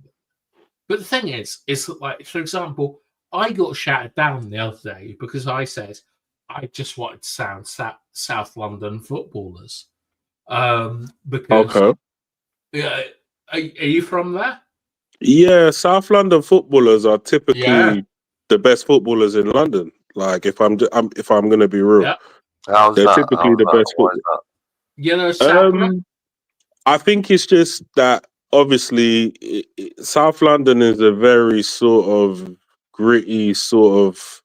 It's not even that. It's not even But that. also it's like there's a cage football environment. culture. There's a Yes. cage football culture in South London Because that is quite massive. A non-referee culture. Football's a reflection of the environment, isn't it? Yeah. No, I don't think it is, because all you guys would say that I'm bosh. I can go to any cage environment. I've done this. I can beat the living shit out of anyone you know. I'm a better footballer than anyone you know, certainly in a cage, because I used to cross to a plough, and people used to like have a go at me. I used to run around fields with like a plastic bag on my back to get more drag, so I'd be more faster. It's about appetite. And in South London, you look at like the Crystal Palace players, look at players like Sancho. It's not about it. It's about the attitude that they have. Like they're like fucking they're like North American Indians. They're like, how do you know when the sun is going down? Oh, it's because I've hit the post 6 times. Like they've got everything that you need, but why is it South London and not like Northeast London? Nothing to do with the people. It's a culture. Yeah, there's a big football culture in South London. It's very, Well, it's very the big. pitches, isn't it? It's they've got the opportunities to play. Yeah, I think that's what people do, really. They just go to the cage and then they sort of roughhouse each other, and then you've got technical players that are used to being roughed up by people that ain't really that good, that they're making a mockery out of week in, week out. Well, do you know good players, yeah? Yeah, I know good players. Do you know professional players? Yeah, I know some people that are professional, yeah. Like, did you play? I even know some people that used to play for United, but yeah. I left back. Left back? I'm thinking Cameron. Like, I'm thinking players from that area. No, Rio was a South London boy. He was Peckham.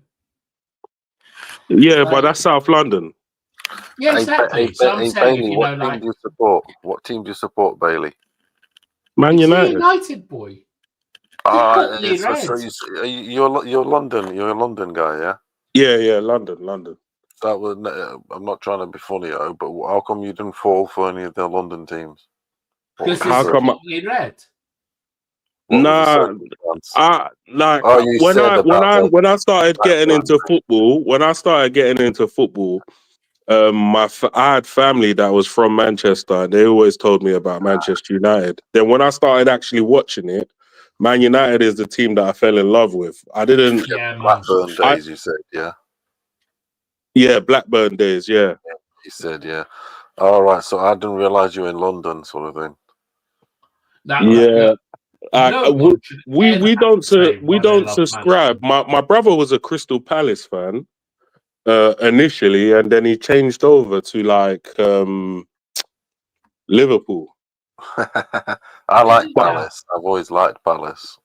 I love Selhurst Park. I think it's like one of the best atmospheres in the Premier League. I go to like Fulham a lot, like Cottage. Yeah, I like Fulham also.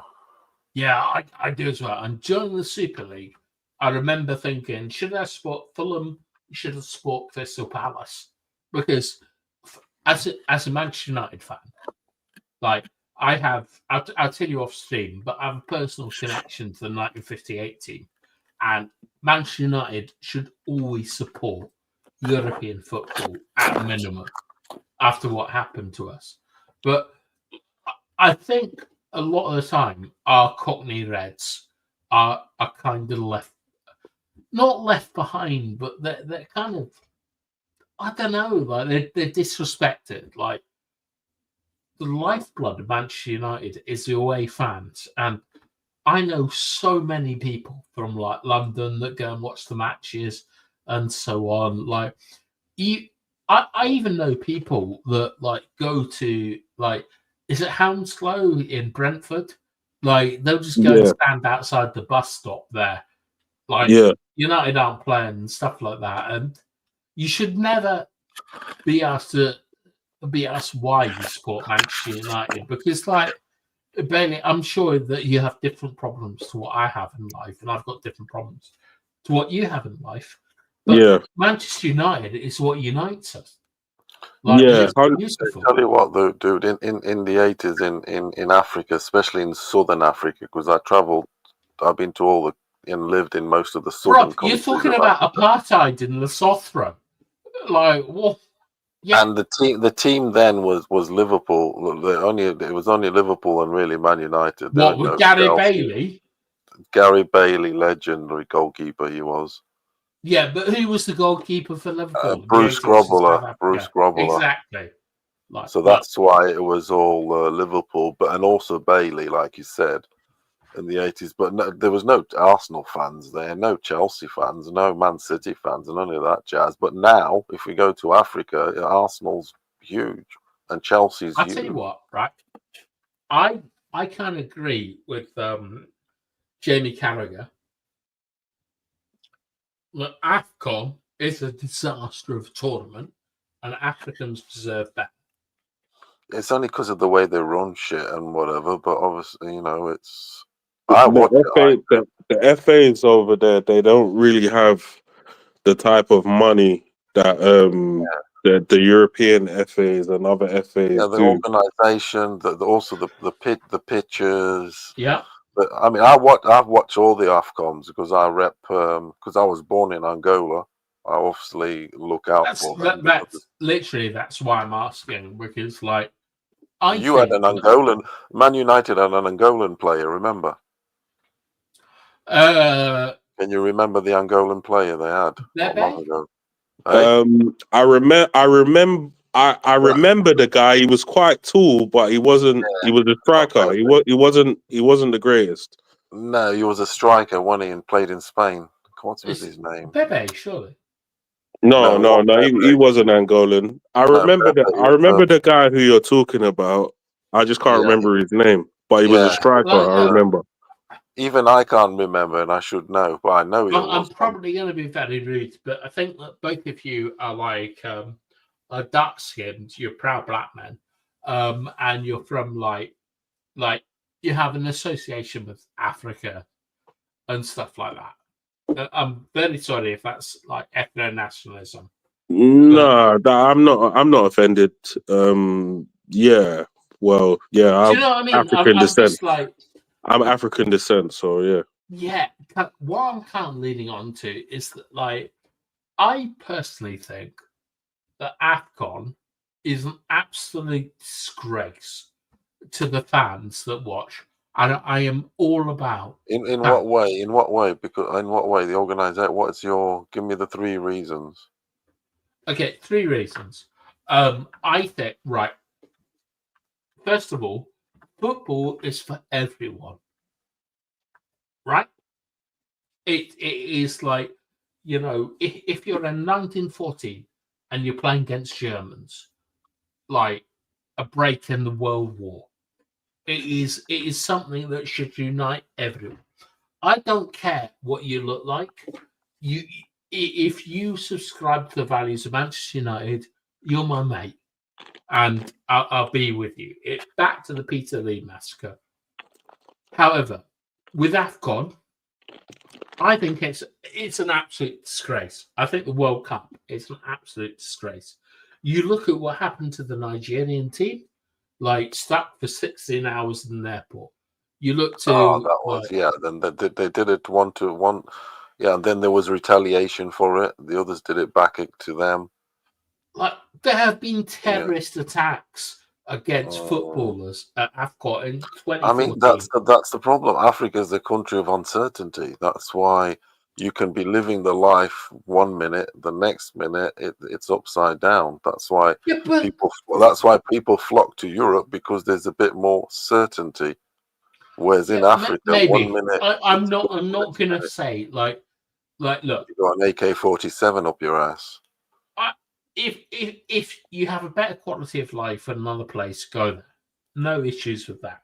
But the thing is that like Africans, like Australians, Asians, etc., they all deserve the best access to football, and the AFCON should be up with the Euros and the World Cup, but it isn't But because of it's not going to be standard because the pitches. countries, once again, the organisation, everything's a reflection of the countries. But And also, a lot of in the this, countries there are third world, so to speak, in the way they run. yeah, but the thing is, yeah, they could, any country in this world, yeah, can operate in football at the highest level if they choose to. But the problem with a lot of these African and Caribbean countries is they don't really prioritize football.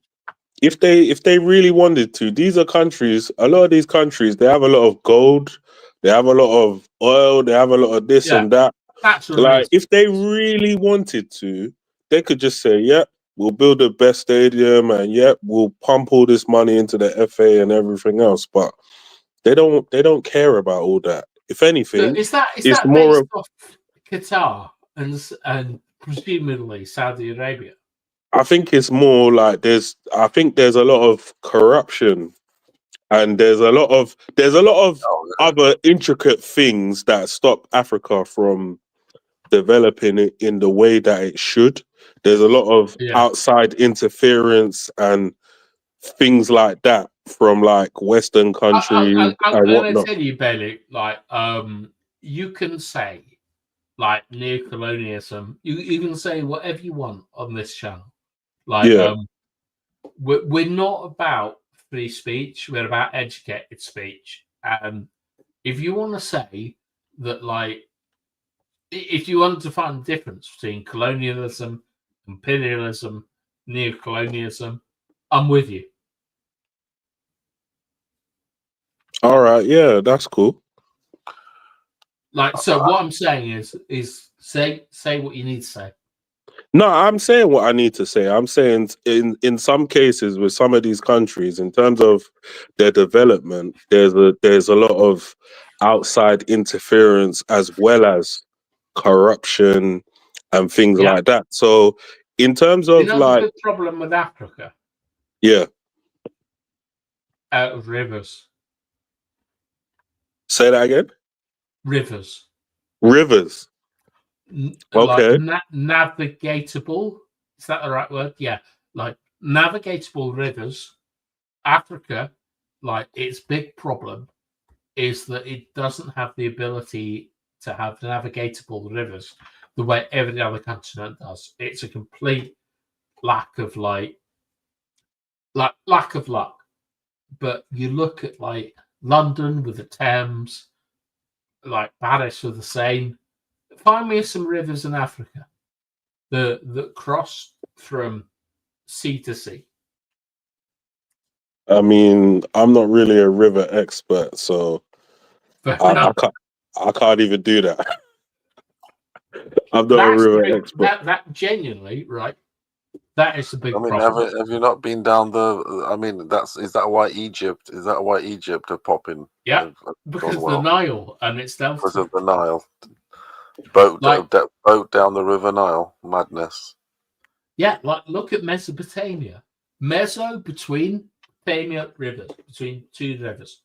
Africa's biggest problem, like, isn't the people. That's crazy. It's not the intellect that's there. Like, look at Mali. Like, you've got like a king that was richer than Hey, I'll tell you what. One of Africa's best football teams ever. That sadly died. With a plane crash. Zambia. Remember that? They had a player playing for Bayern Munich. They had a player playing for Bayern Munich, the centre back, Kufo or something. I think he was. Yeah, he played against us in the 99. Yeah, he was a good player, but that whole team died, and they're off the river, the Zambezi River. I've been there many times. The Zambezi River.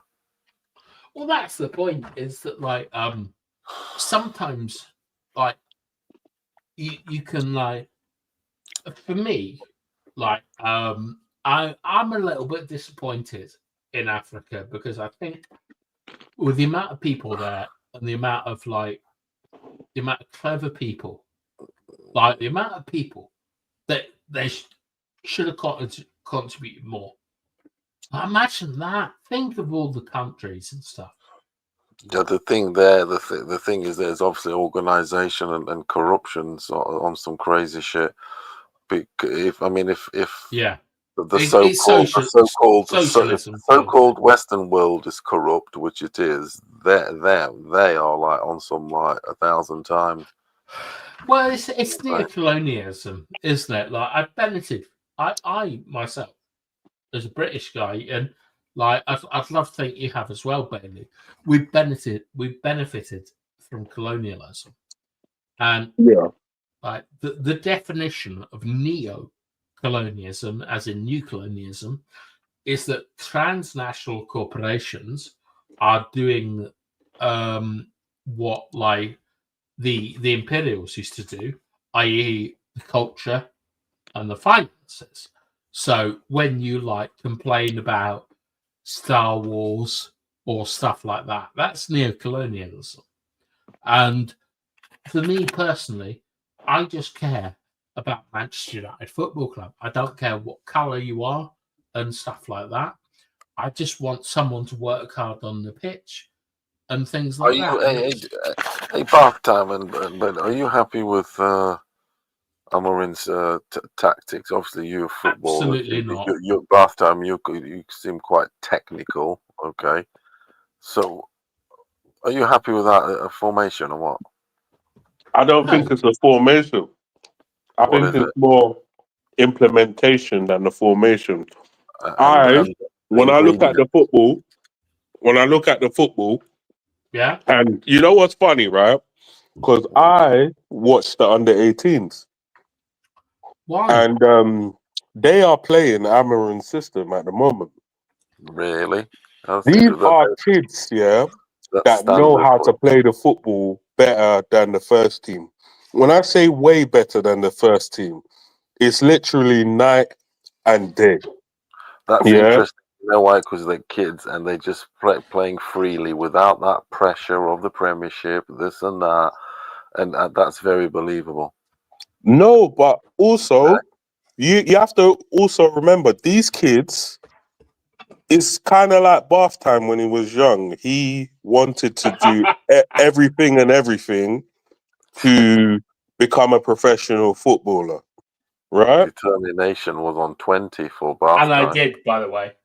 I am looking at kids like, as an example, Man United have the only defender that passes through the lines at Manchester United right now is Leacher. He's the only person that can pass. He's not. Right. No, but he's the only person that does it. He's maybe he's not the only person, but he's the only person that does it more often than the others, right? And when I watch the youth setup, I see players like Goodwill Kakonki. I see players like I see players like Armour. These guys are passing the ball through the lines. And I look at it. They do it with regularity. Yeah. But then also the midfielders, I see them understanding their position in a way that I don't see from the first team. I see diagonal runs.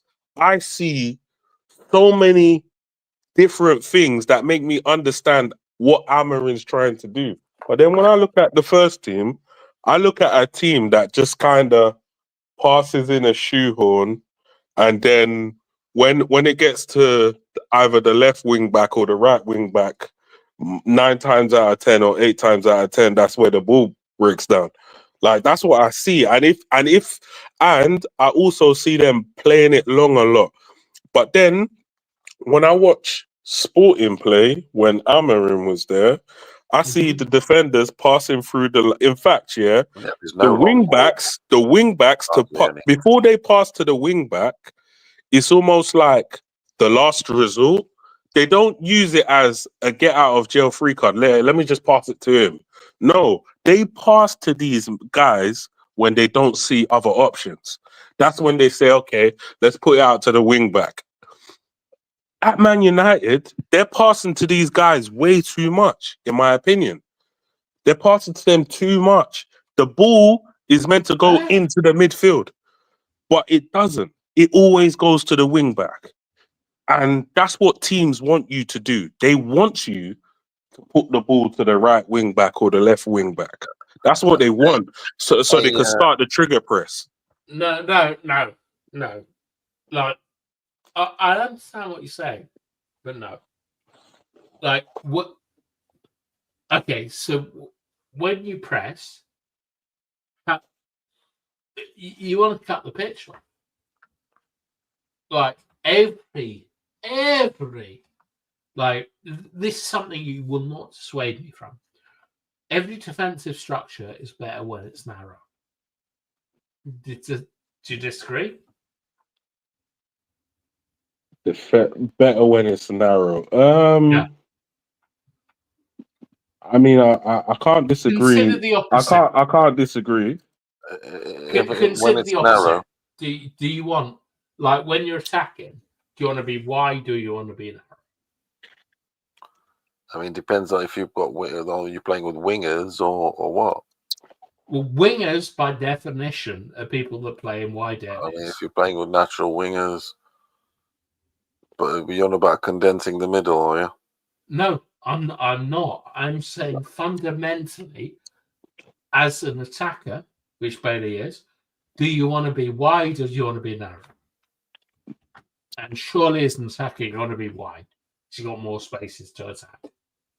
Yeah? Yep. Like, I can't go any more than that, bruv. Like, if you are playing an attack, you want to be wide.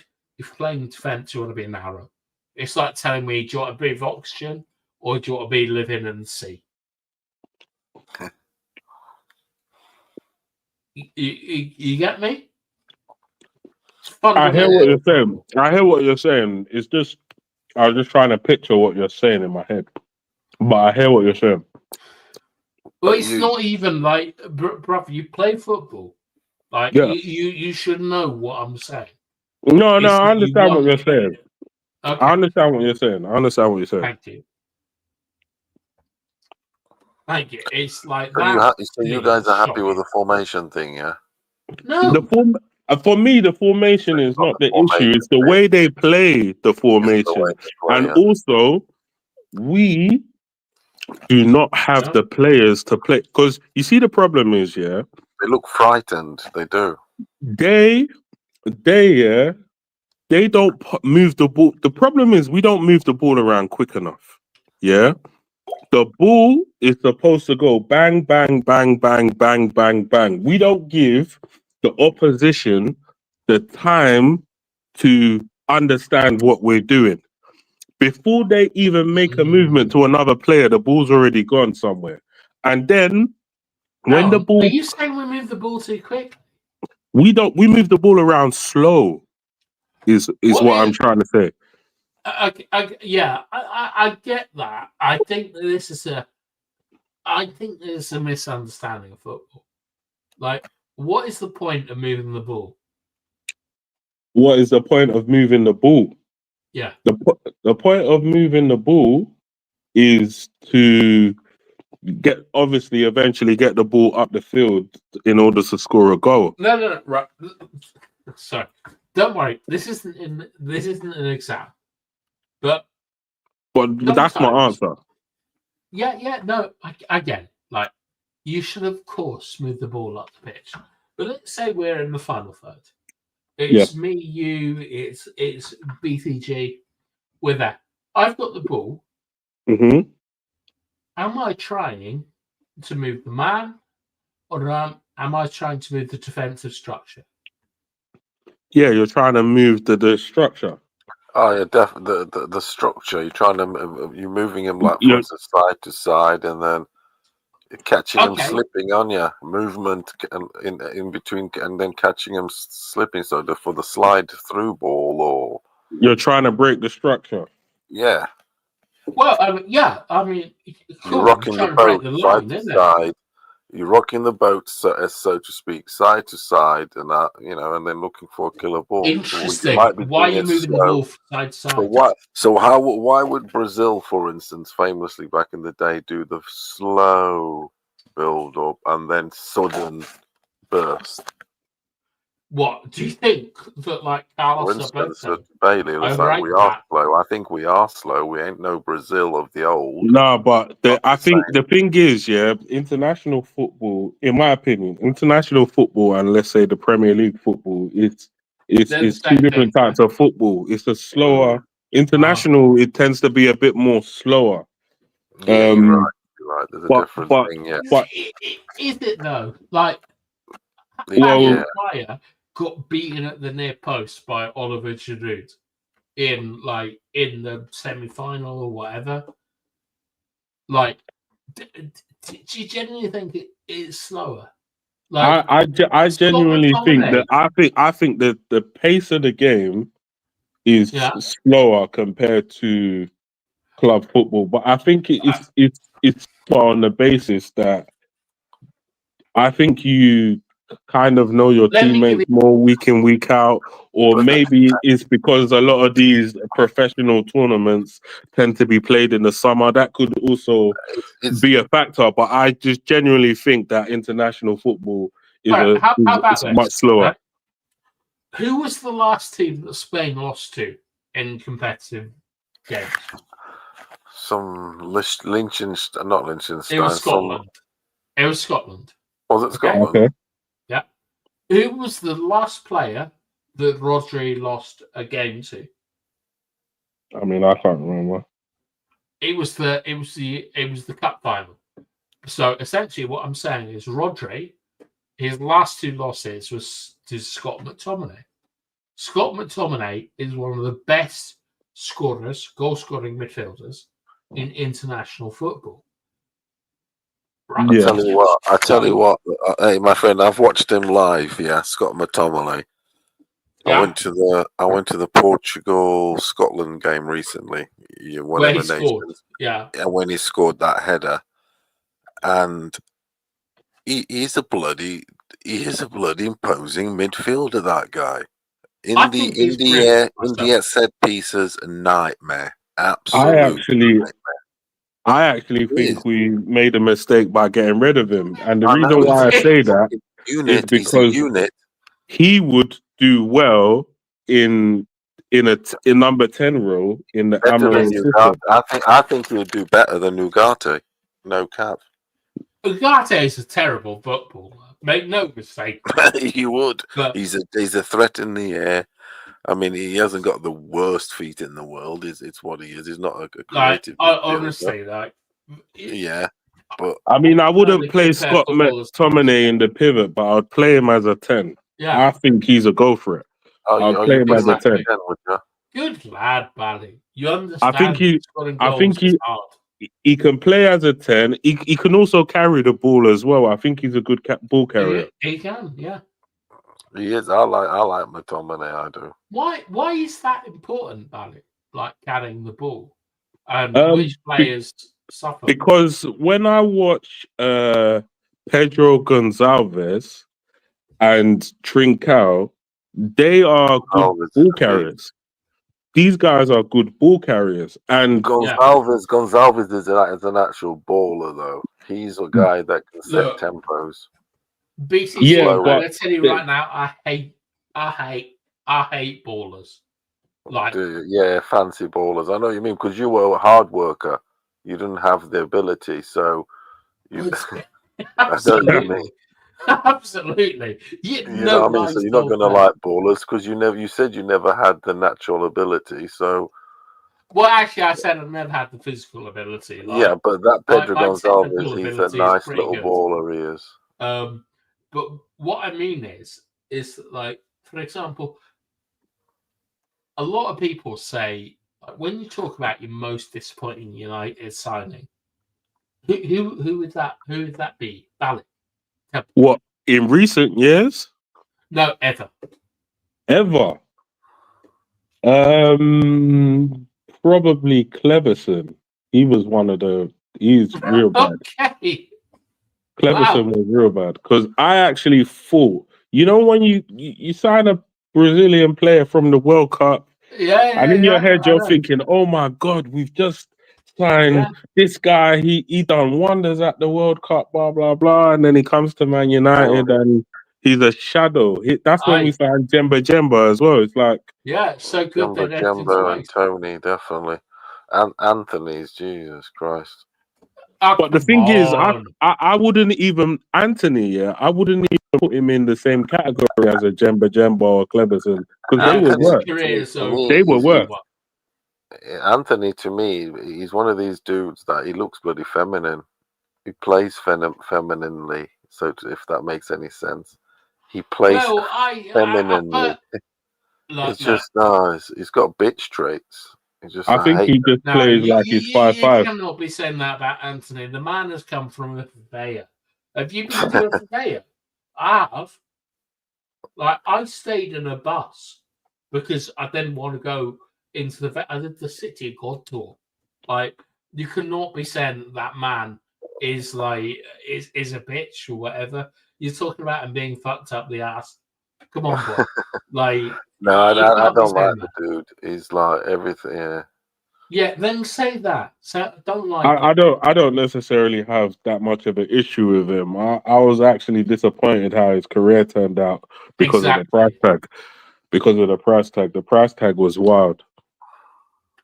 Yeah, I mean, Ollie had scouts, and they were like, "This is 25, 30 million pound player." And for me personally, I don't know about you. I think you were probably fast, like both of you. Yeah. I wasn't fast. I am compared to most people in chat, I am, I can run 100 meters in like 11, 12 seconds, but that is slow in football. And I would have to put my arms out and stop them running past me. Like, Anthony doesn't have the pace to be a top class winger the way he plays.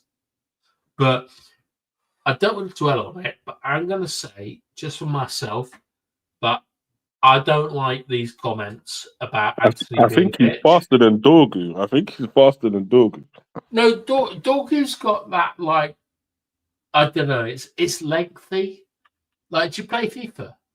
Yeah. Is it lengthy, they call the players that can run? Like that are tall, but can run fairly decently quick. Yeah, like I'm a lengthy player. Like, I remember seeing like David Beckham ran 12 kilometers in a match. I've run 6 kilometers every morning at 6 o'clock in the morning since then. Like, my physical ability is really good, but I trained it. And with players like Darwin Núñez, like Rasmus, they need to make them runs all game, and it's so hard. It's so hard. See, Darwin Núñez, that's another guy that I sort of, Darwin Núñez, he was at Benfica. He was one of these. He's kind of got most of the key attributes, but then he'll never be a natural finisher, and that's where I put to Højlund. He'll never have that natural. I mean, he can train as much as he wants to train. You ever seen Drogba? Who? Drogba. Didier Yeah. Drogba. Oh, yeah. Like, I remember when Drogba played in England, like, coming from, was it Marseille? Yeah. Dreadful. First touch, dreadful. Finishing, yeah, you are. You are right. He wasn't. He did get better. Yes, I agree with that. How did he get better? I mean, obviously he does have. He is kind of a natural. I mean, training. Training situational, like you were saying with Mourinho. Well, you said situational natural training, and also and they used his, play to his strengths really. I mean, Also. for me personally, right? So when I played, like the highest level I played, and I'll be very, very clear, it is average. Like it sounds impressive, but it's average. I played in the 3rd division of like Chilean professional football. However, you could only be under 24 in this league. You get what I'm saying? Like you weren't playing against proper men. I played against a guy called Nicholas Milan. I was about 19 at the time. Yes, I was 19. This guy was 15. He's playing with a guy called Mati Fernandez. Both of them went on to play for the Chilean national team. I couldn't get near them. Was that who was that? Matthias? Mati Fernandez played for Valencia. Because there was a Chilean player, a really good one. He played for Sporting Lisbon. What's his name? I think it was Matthias. His first name started with an M, and it was. Was it Mati? Yeah, he might have gone there. Like I used to. I knew he was a attacking mid, left footer, good player. Like, did you say left footer? Yeah, I think he was left footer. I think. Yeah, that's Mati Fernandez. Yeah, it is Mati Fernandez. Yeah, it is him. He was highly rated. Yeah. Oh, he did what he did. I think he did well at Sporting. Definitely domestically, they liked him a lot. He did all right. So you played with him, did you? You played with him against him? Played against him, yeah. I won a league. Oh yeah. No, he did his thing for Sporting, definitely. But it's like Bailey will talk about Tyreek Mitchell or like some random left back from the Premier League. Yeah. No. Yeah. Like we've all played against these guys. Like the majority of social media have never played football. Yeah, a lot of people haven't. Yeah. Yeah, I mean, you know what I mean. Well, different depends. I mean, there's certainly there no pros or anything, but you were a pro. I mean, I suppose. You got paid, didn't you, at some point? I played in a professional league. Yeah. Was it a livable wage in Chile? First of all, shout out to Yali Marlin. Yali is from Norway, I think. It's 5 a.m. and you guys still going. I gave him the longest stream in history of Power Hour. Yali, I've got to say, right, give me some constructive feedback. I know that you're watching on Pappy's channel, on Botswana's channel. In the last week, Samuel Luckhurst has talked about how much we need to sell players for to get for like amortization, or how much we need to sell them for profit. And on the overlap, the channel with Gary Neville and with your lad Scalzi about injuries and stuff like that. I have done this for 2 years. Like, am I so boring? Genuinely, am I so boring that the fact that I give people information about this stuff so quickly as a channel, and no one cares? Like, you can bring up all these tactics channels. They don't know what they're talking about. I'm completely honest, and I'm never going to diss anyone who puts themselves out there, but they don't know what they're talking about. I mean, yeah, because these channels, a lot of these channels are just normal fans, aren't they, from the Premiership era? Yeah, but I'm not. It's a new thing, and to get a channel and all. It's a business. It's a job. No, that's not the point I'm making. Like, he's basically saying that they put out misinformation, like they don't know what they're doing. Yeah, because they want to get the channels bigger, clickbait. Oh, for sure. But it's more like Yeah. So True. what used to happen, right, is that you used to have like arguments, like you could say anything, like you could say you could say any outrageous statement, and it would get debated up the levels, as it were. Now it goes top down. So you hear things like Harry Maguire isn't fast enough to play in the top line in a high line. And I have to sit here talking like against people who've never played organised football about why it doesn't matter. So you Or think why he it's can not play? important. You think he can play the high line? Yeah. I mean, John Terry Yes. wasn't fast. I think it's about knowing. It's about anticipating and Hey, just knowing what people want to do You Bailey, are so wrong. and Terry would not have. positioning as well. Yeah, but Terry Bailey, would you're not have so been half wrong. the player had he not played with Ricardo Carvalho. Carvalho Well, was look, definitely the more talented defender, in my Of opinion. course he was. He was the European Cup they winner are, already. they are, I love Manchester United, but they're the best centre back pairing ever. Carvalho is an absolute animal. He was awesome, that guy. But this is And he's a the point. Porto guy. The Oh, point Porto. is that there are people talking on football who have never played it to any organised level, and normally you would discuss silly ideas. You know, like give me any idea that you think is silly, like the Earth is flat, for example. You debate that at a very, very silly level, and it gets passed up. Now, what happens is someone says something very stupid, and it gets passed down. And I hate it.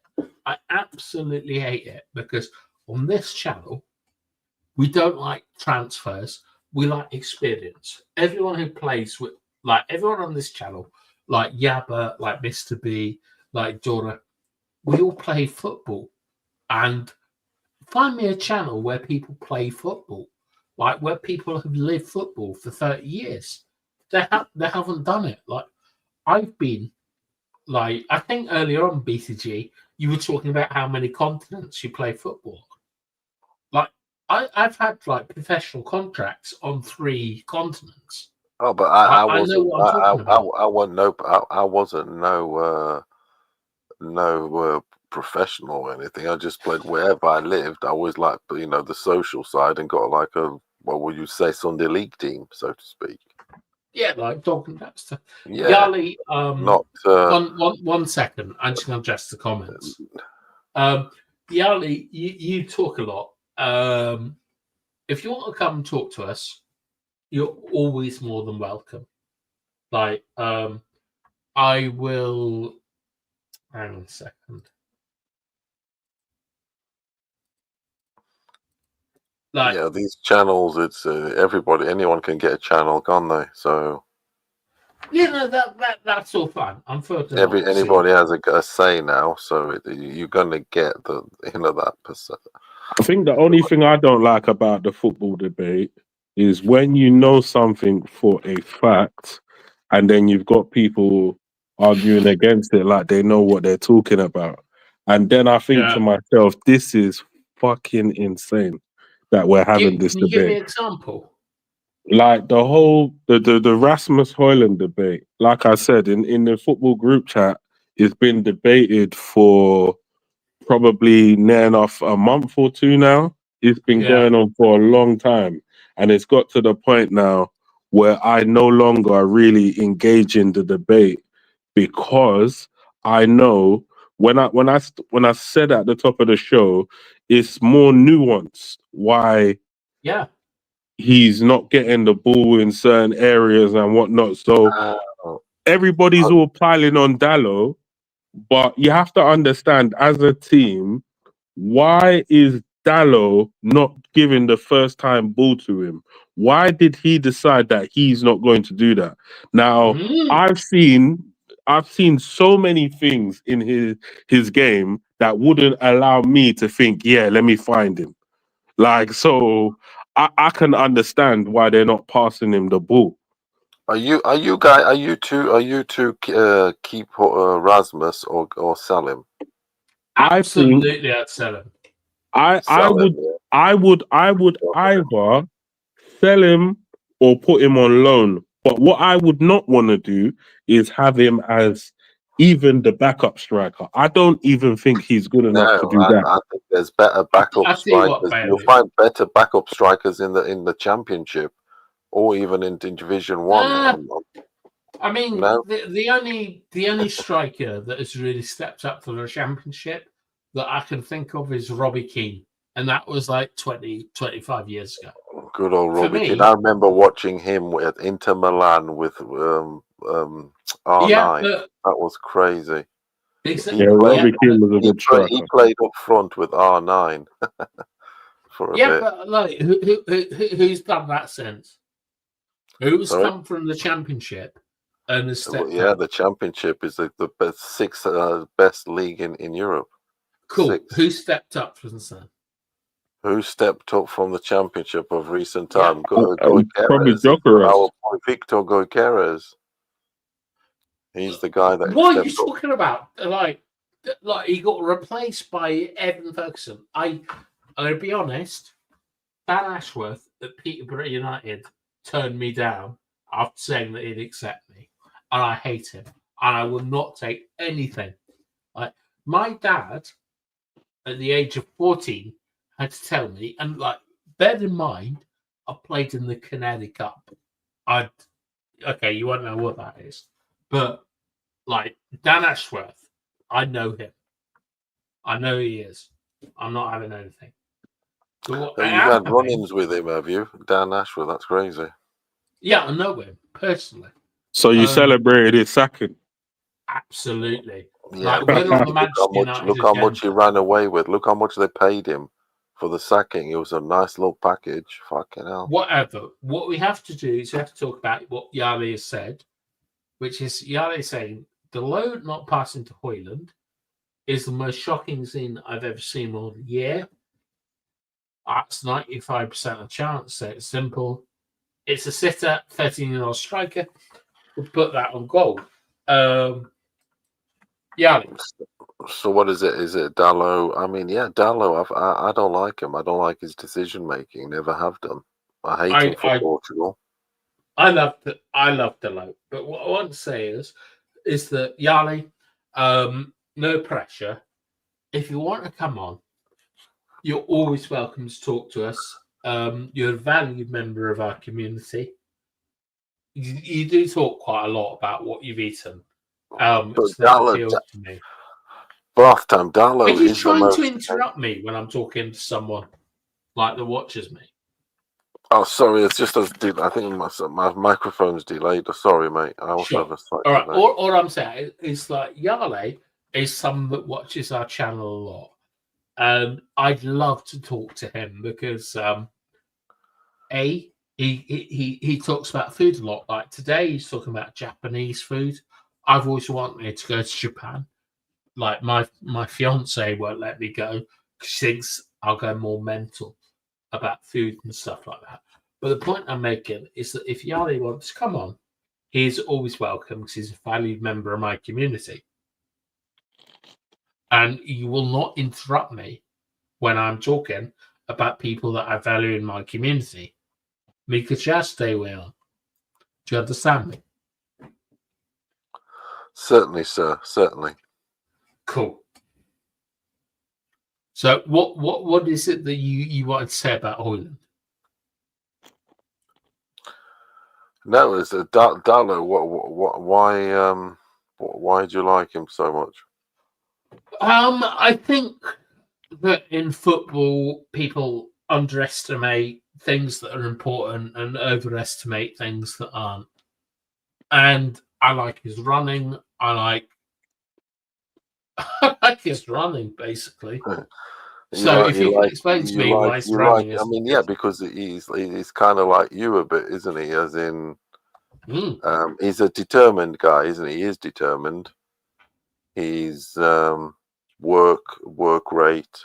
He does work hard. But I don't know about your decisions. But I think upstairs is a little bit.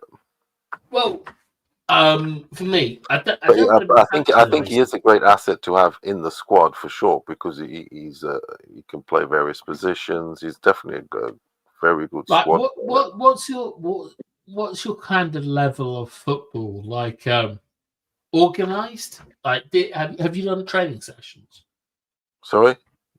Have you done Yeah. training sessions in football? Yeah.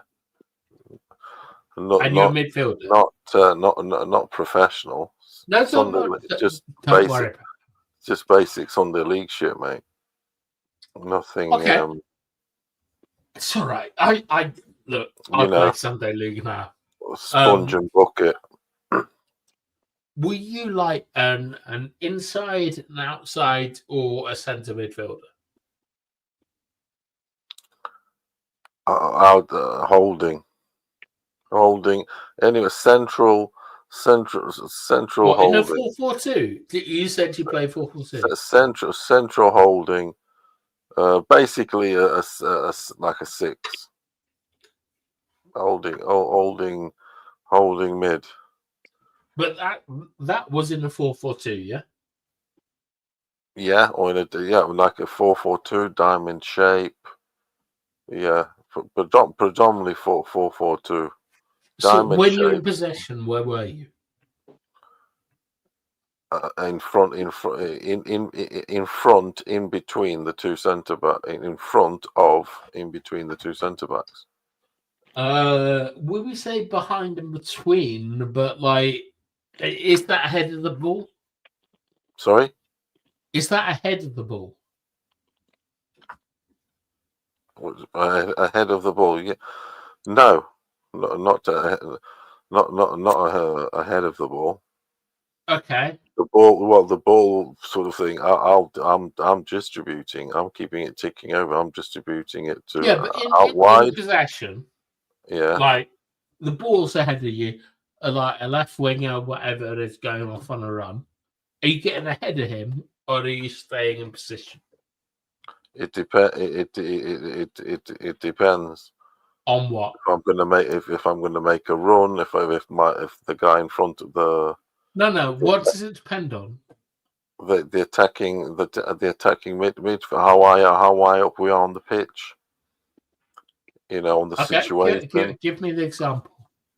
Give me an example of why you'd get ahead. So if we got say we're a high line, our team, say the defensive line, so we're in their box, so to speak, yeah. So The ball's first of gone out all, wide. I might make a run in. I might make a run into the box. That's a so 2. to speak. Sorry. That's a 2. Like as a 2 in midfield. Yeah, there's a Same way we play now. Attacking midfielder ahead of me. Yeah. Right. So you have like 2 wingers. You're playing 4-4-2. Yeah. You have attacking midfielder ahead of you, and you're making a run in between behind. Yeah. Yeah. If the ball's out wide, yeah. Okay, cool. But the guy is number 10. Yeah. Sorry. The guy ahead of you is number 10. You're Yeah. going beyond. Yeah, he's a number 10, but he might not be central. I mean, I'm not always going to go into the box because I'm on the defensive side, but I will look to make a run, into the box. What? Or out and definitely outside. Definitely position myself outside the box. When you're making a run into the box, are you looking behind, or are you just like, let's go and get some goals? Yeah, I'm communicating with my defenders, the centre backs. Look, I'm going thing, or the defender. I'm going to communicate into the defender. It's going. Yeah. Communicating with defenders. Does it matter how many people they have, or you just go? So you got to communicate heads up. You know, can't all go, can we? Well, it depends I how am. many If we people got there four at the if we got four at the backs, my full backs haven't really pushed on. I've got say a solid four. I'm gonna Well, four you know versus what? I'm gonna sorry. I'm gonna push. I'm gonna Four make a run into versus that what? box. Sorry. 4 versus what? Like, of course, your fullbacks will push up. Like, are you going 1v1 with strikers? Like, which would be 2? Are you going 2v1 versus strikers? What are you doing? Two. Not one's a bit risky. Yeah. So, is that something that you check before you make your run? Sorry. Is that something you check before you make your run? Yeah, of course. You know, you're in the situation, aren't you? You know what's around you. You got to know what's around. So, what are you looking for? That should just you got to know what's around you. If say there's two guys there, so if there's one striker, I'm going to push up more because there's two centre backs, for instance. If there's two strikers, or only one centre back, then I'm going to have to hold my Happy position. days. But I'm going to have to hold my position. What if there are two strikers between the lines, like an Esther? What are you thinking then? Are you thinking I should go, like, to put pressure on them, or should I, like, cover them? If there's what? Well, you know, like a rest defense, rest attack. Yeah. So if they're in the rest defense, if they're in the rest attack, you normally have two players between the lines, like the defense and the midfield. And it's kind of like a gambling game. So if it's like 1+1, like, so no advantage at all, do you go and join the attack or do you stay with them? And why? I mean, if for instance, it's depending on the players, the quality of players, but mainly I'm taking more of a defensive stance. I'm not leaving him one on one. No, anywhere near the goal. I mean, I don't really see nothing wrong with trying to leave the one-on-one situation. I don't really, because it's not necessarily one-on-one because on the centre backs or in the midfield. No, I mean, if it's like a forward versus a defender, it's not necessarily one-on-one because it's one-on-one in that instance, but there's still a goalkeeper there. So, I mean, I would rather the numerical advantage from the attacking standpoint during the attack. And yeah, whatever happens.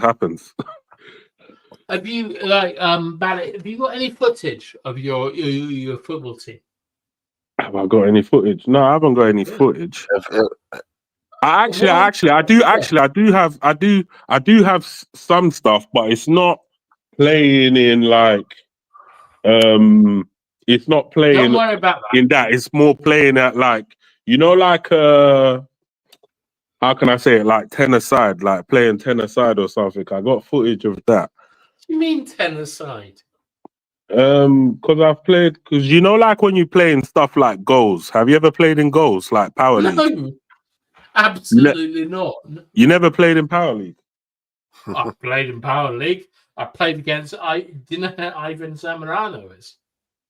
Yeah, I know who that is. I played against him in his own league, and he beat the shit out of me. Okay, yeah, I've got a few things. Do you know who Ivan Zamorano is? Yeah, I believe so. Yeah. Yeah. Right. You're about the Zamorano, yeah? Was it Inter? Yeah. Yes. Now in your head, picture Ivan Zamorano, Salas, coming up to you. You've just won a football tournament, and they've said, "We own this ground," which Ivan Zamorano did. Winner stays on. You're 20, they're 30. They beat the fucking shit out of you because that is what happened. How old was he? Zamorano? Like I was 20. I was 22, so he'd have been about 47. Oh, 47. All right. Mate, like they used to have this guy, like Zamorano used to own this football ground. And there's a guy that used to clean up glasses.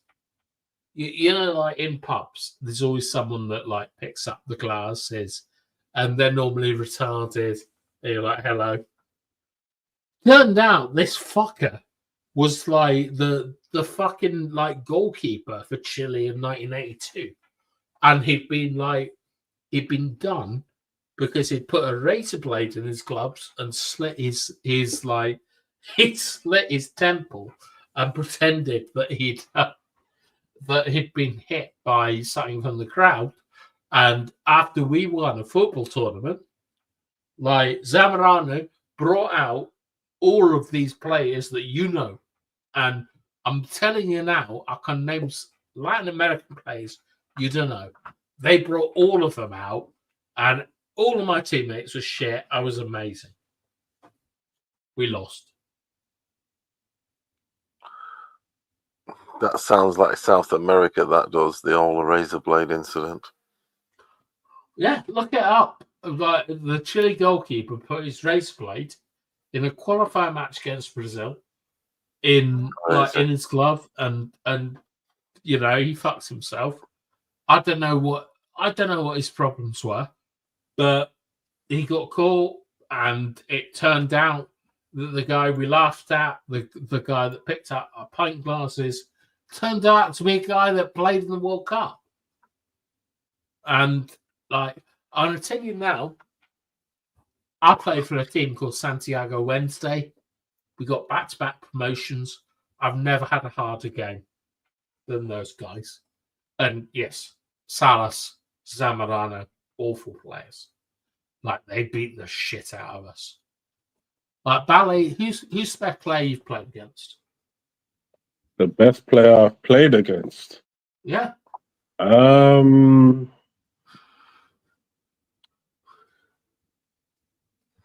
There was somebody who I didn't really know, but I knew of. I can't remember his name, but I was told that he was a Chelsea Academy player. But this guy, he was phenomenal. Like, he was absolutely phenomenal. He did something to me that I'll never forget, right? I like to close people down when they're either receiving the ball or whatever it was. And I just remember trying to close this guy down, and he just had a little cheeky look, saw that I was coming, and then he did like some sort of rainbow flick over my head. And then I was like, what the absolute fuck? Like, I was mesmerized by what he done. Huh? Why didn't you hit him? I played, right? After that, it was slide tackles. But he was hip to everything. It's like he would jump over the leg when the leg was coming in. He's one of those guys that will take the ball in the air and jump over you and still have the ball. No, I don't like that. I played in. You ever seen the film City God? Yeah, the Brazilian film. Yeah, man. I went for that for there, and I had a football match there. Someone did exactly what you're saying. He did like a rainbow flick over me. No, he didn't do it again. I absolutely I put my shoulder, like my elbow, into his throat and said, "Let's go again." And I ran them down all match, like shouting to all these Veia people in my basic Portuguese at the time. I don't know about you, but I will not have someone taking a piss out of me on like a public level. It's not going to happen. Yeah, I think sometimes, yeah, it's rare that happens, but sometimes you play against people that are just too good. Now, I'm going to stop you, all of you. Sorry, I need to stop you for a second. My friend is joining. He is a black man from London, and you need to listen to him. Okay? No racism, thank you very much. This is called irony. Tyrone, help me out. Good evening. Good evening. How you guys doing? You all good? Yeah, we all good. Good. That is so unfair. So I've got a bit of a cold. I'm going to say this again. Tyrone is my friend. You talk to him. You're going to hear me in sniffling that a bit. dismissive manner. I'm not going to be happy. Like, Tyrone is my friend. Bath time, are you Be drunk? nice to him. What the fuck do you think? Have you had a drink? Yes. Oh, Yeah, cool. I've had loads. I know, nice. I know these guys, Tyrone. Oh, cool. But none of them, let's be fair, none of them have been sent a script and then said, "Oh, I think this is really funny. This is a comedy," when it was a thriller. Oh, okay.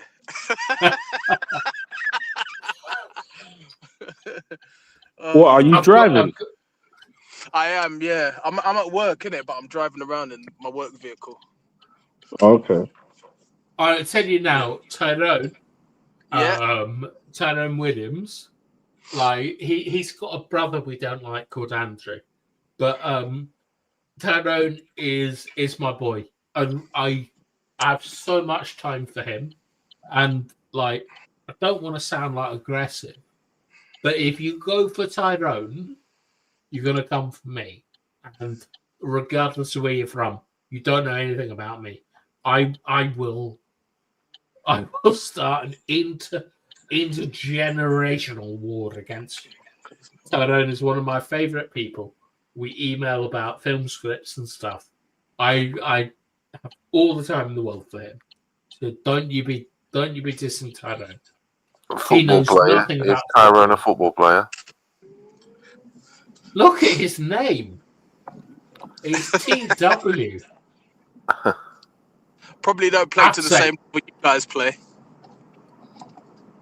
Nah. I would expect most people to have played higher than me because I never really wanted to be a footballer. I just like to play for fun. Okay. How does that happen then? What, liking to play for fun?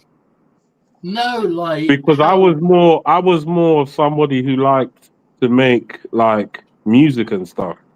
So as much as I liked football, yeah.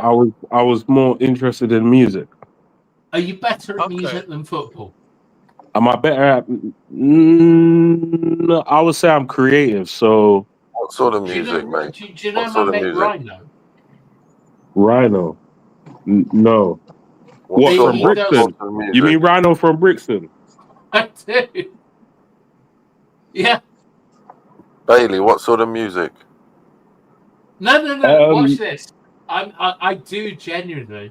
I'm not making fun. I do mean Rhino from Brixton. Okay, I think I've seen the guy on YouTube. I don't know him personally, but would you like to? Would I like to? I mean, I don't mind. But he's a Man United fan, right? Yeah, he does. He does random talk with like with Ren, stuff like that. Yeah. Like I do like he's someone that like if I were to say like Bailey's a good guy, have a chat with him, he would give you like a minute or whatever. Okay. He's done a lot of stuff about like guys that I knew ran the way, got shot and stuff like that. I don't know anything about that, but that's South London culture for you. Yeah, and I'm not gonna lie, that is not my culture. My culture is being on time, doing a bit of running, and wondering like why Baywatch is so amazing because it's not science fiction, Tyrone. But I'm not lying to you. I know him quite well. And like, Okay. Now I think obviously you see London. London's a bit different, right? If you grew up somewhere where it's not technically rich look at this or bloke. whatever it is, you will see some things, or you might be in and around some things that are quite dangerous. Like, I'm not overstating my situation. I grew up in like Corby, which is like Irish Catholic. We had a lot of like drugs problems and stuff like that. I was well out of it, but I made the choice to be well out of it. I was like the best footballer. Don't laugh, since Sean Dyche in that area, and all of these temptations that you lads had, I didn't have, and I don't judge anyone for them. Like, I just know that you can put me like up Mount Everest. You can put me in like cool. You can put me wherever. I'm not getting fat. I hear you. Oh wow, there's a police stop right in front of me, boys. Oh, Right. you're okay. Call them gay. It'll be fine. I don't know what they've just stopped some vehicle. Okay. Ask them why. You see, the thing is, yeah, usually when I'm driving at this time, I'm usually drunk. So I don't want to get stopped by police at all. Fuck that. Don't get us demonetised, Tyrone. The thing that's funny, like, Dolly, is that Tyrone is my boy and he's looking after me. All right, no worries. And Tyrone, don't worry, we're going to the Oscars, boy. What do you drink, mate? What do you drink? I will What drink do I- anything.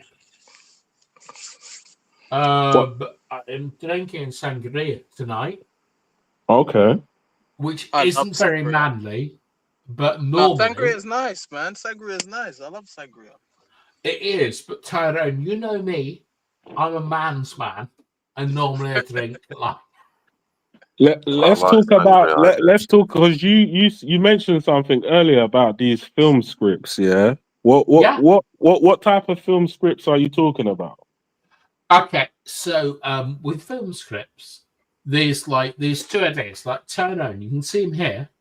He Yeah. is like, this is his best face. He's a very handsome man, but Okay. this is his best face. So what we are trying to do, what I'm trying to do, is that I have a long-term goal to enter film festivals. Okay. But before that, we need a little bit of experience. So the two scripts that I've written for Tyrone is the first one is simply an exercise in tension about a serial killer talking to his victim. Do you know what I mean? Like, yeah. Okay. And the second one is more. It sounds a bit silly, but it's about a horror film, and it's practice for a horror film. So it's not meant to be a horror film. It's practice. It's about Tyrone has a little teddy bear that lives in his house, like Toy Story, and the house across the street, the girl that lives there that he's scared of. She has a teddy bear as well. His teddy bear is in love with her teddy bear, and they've got to get together. Okay. All right. Do you approve of these? I approve of the kiddies one for sure, because I know a few kids that might be interested in that. Yeah. I'll give you a different one that I'd like to do. I actually like the artistic side of what you're saying. Just a quick question, yeah, before you say what you're gonna say. Sure. So is Tyrone a script writer as well, or? Tyrone is an actor. Oh, he's an actor. Like, okay. Proper, like not like the guy down the pub you meet. Like Holby City and that. His videos. He's an excellent actor. Okay. Yeah, I like that. That's good. Do Because you like? Do you I'm like not stories? I'm not a script writer per se, but I will write like a concept of like a play or something. Like Yo, that's what I would do, and then have you ever seen The Warriors? no. Classic film. Okay. The underground in New York film. Yeah, I know. Yeah. Yeah, no. Styles. But like, I have always wanted to do a crossover between the Odyssey and like the Warriors, where they have to go across London. So like, Bailey, like, Tyrone can back me up on it. I am different to most people that you know, in the fact that I am conscientious and I work extremely hard. Like, if you have an idea for a film and Yeah. you tell it to me, Yeah. I can do something with it. And like my boy here, Tyrone, like he's not just a handsome face. I've seen his work. Like, he could do with a little bit of help. Let's be honest. But I'm going to send him like a script. It won't matter because I have to draw it as a storyboard. But we are going to do really, really, really well together. If you have an idea for a film, you tell me and we can do something. Oh yeah, we could definitely talk about this. Because I've got an idea that I think could do quite well. It's my concept of what I wanted to do is something that is in sort of the London scenery, and it's about gangs, right? But these gangs, these gangs have like a parliamentary procedure when issues go down. Chris Eubank. They have parliamentary procedure, yeah. Whereas the judge is called the Honourable OG. That's how the judge is referred to, and Why is it's that important? Like because you have two listen, right? You have okay, two factions that yeah, are in opposition with each other. yeah. And the thing is you're telling me that the most interesting thing is the legal procedure between the two No, of them with okay. their gangs. So this is the concept of it. So basically, it's not just like two gangs. It's basically it's meant to be a series, right? Yeah. Where gang members from different gangs will go and settle their disputes with the most respected gang member in gang culture, but they have a certain it's parliamentary Like procedures Game of about it. Thrones. Yeah. It's parliamentary procedures, but only in a gangster type of way. It's not like Yeah, but what's the you're interesting thing about because the interesting thing is that they respect that rule of law rather than the actual rule of law, if that makes any sense. Yes, Whereas I understand you that, know, but the like how two of the them Italian respect it mafia, do you know, like how the Italian mafia, they very have well. like a code, right? They have like Uh, a code, like you can't whack a made man and things of that nature. There's certain things that you can't do to people who are part of that sort of section. right. But to I everybody don't else, want to it's free game. patronize you. I All don't right. want to patronize you. Have you dealt with anyone in the mafia, like No, made men, stuff like that? I've only seen certain things from films and stuff. Sure. Right. No issue with that. I'm going to tell you now that living in like Chile, Argentina, I've known these guys. Like, they are very, very mundane. Like, what you're talking about is like, let's look at Manchester United. Okay. Do you know what the War of the Roses was? No. Really? Okay, No. so imagine a weak king with strong nobles, like Okay. the guys around them. What you need for the story is you need conflict and a narrative. What I think you have is I think you've got a really cool story, but I don't think that you have like the way into the world. So when we Okay. talk about the warriors, Yeah. like let me give you this pitch. Guy goes to university. Mhm. He is in between two worlds. So he's Yeah. in the university world and he's Mhm. in a drug world.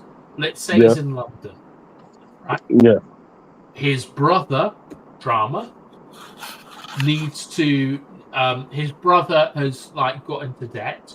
He has to go back and save his brother. Yeah. Why is that more interesting than what you've told me? I've just told you the concept of the show. I've not actually told you any form I of told you the concept of my storyline show. Like because you have just told me like gangsters and yeah, stuff like that. I've told you a conflict between brothers, a guy that needs to leave and one that is world. more interesting how you've explained it. But I like you see, in terms of what actually goes down, I didn't explain that. So let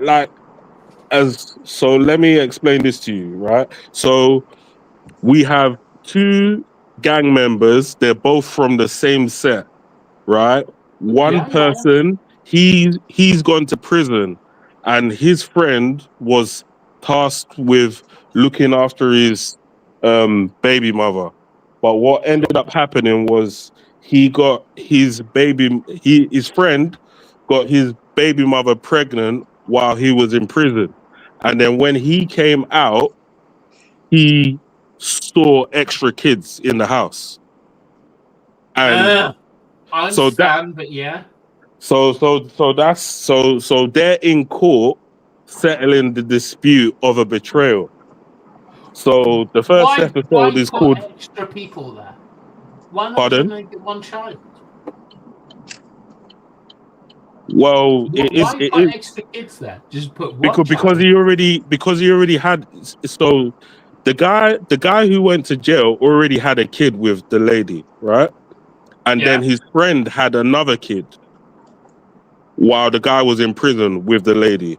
So he's come home from jail and he's seen that his girlfriend is pregnant with Right. another man's Okay. child. Okay. I get it, but metaphorically, like the fact he comes home, Yeah, why is that important to the story? Like, because because in street culture, that is a violation. That is a punishable violation. That sure. your your gang member is sleeping with your missus. That is Okay. a whackable offense. Sure. But why is it not more interesting? Why would it be not more interesting? Just off the top of my head. This isn't right. Two things. Okay.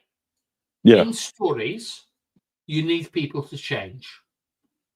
That is the change it. point of it. Okay, That's the point of a story, right? okay. Like you name me any film, any TV show, the person changes.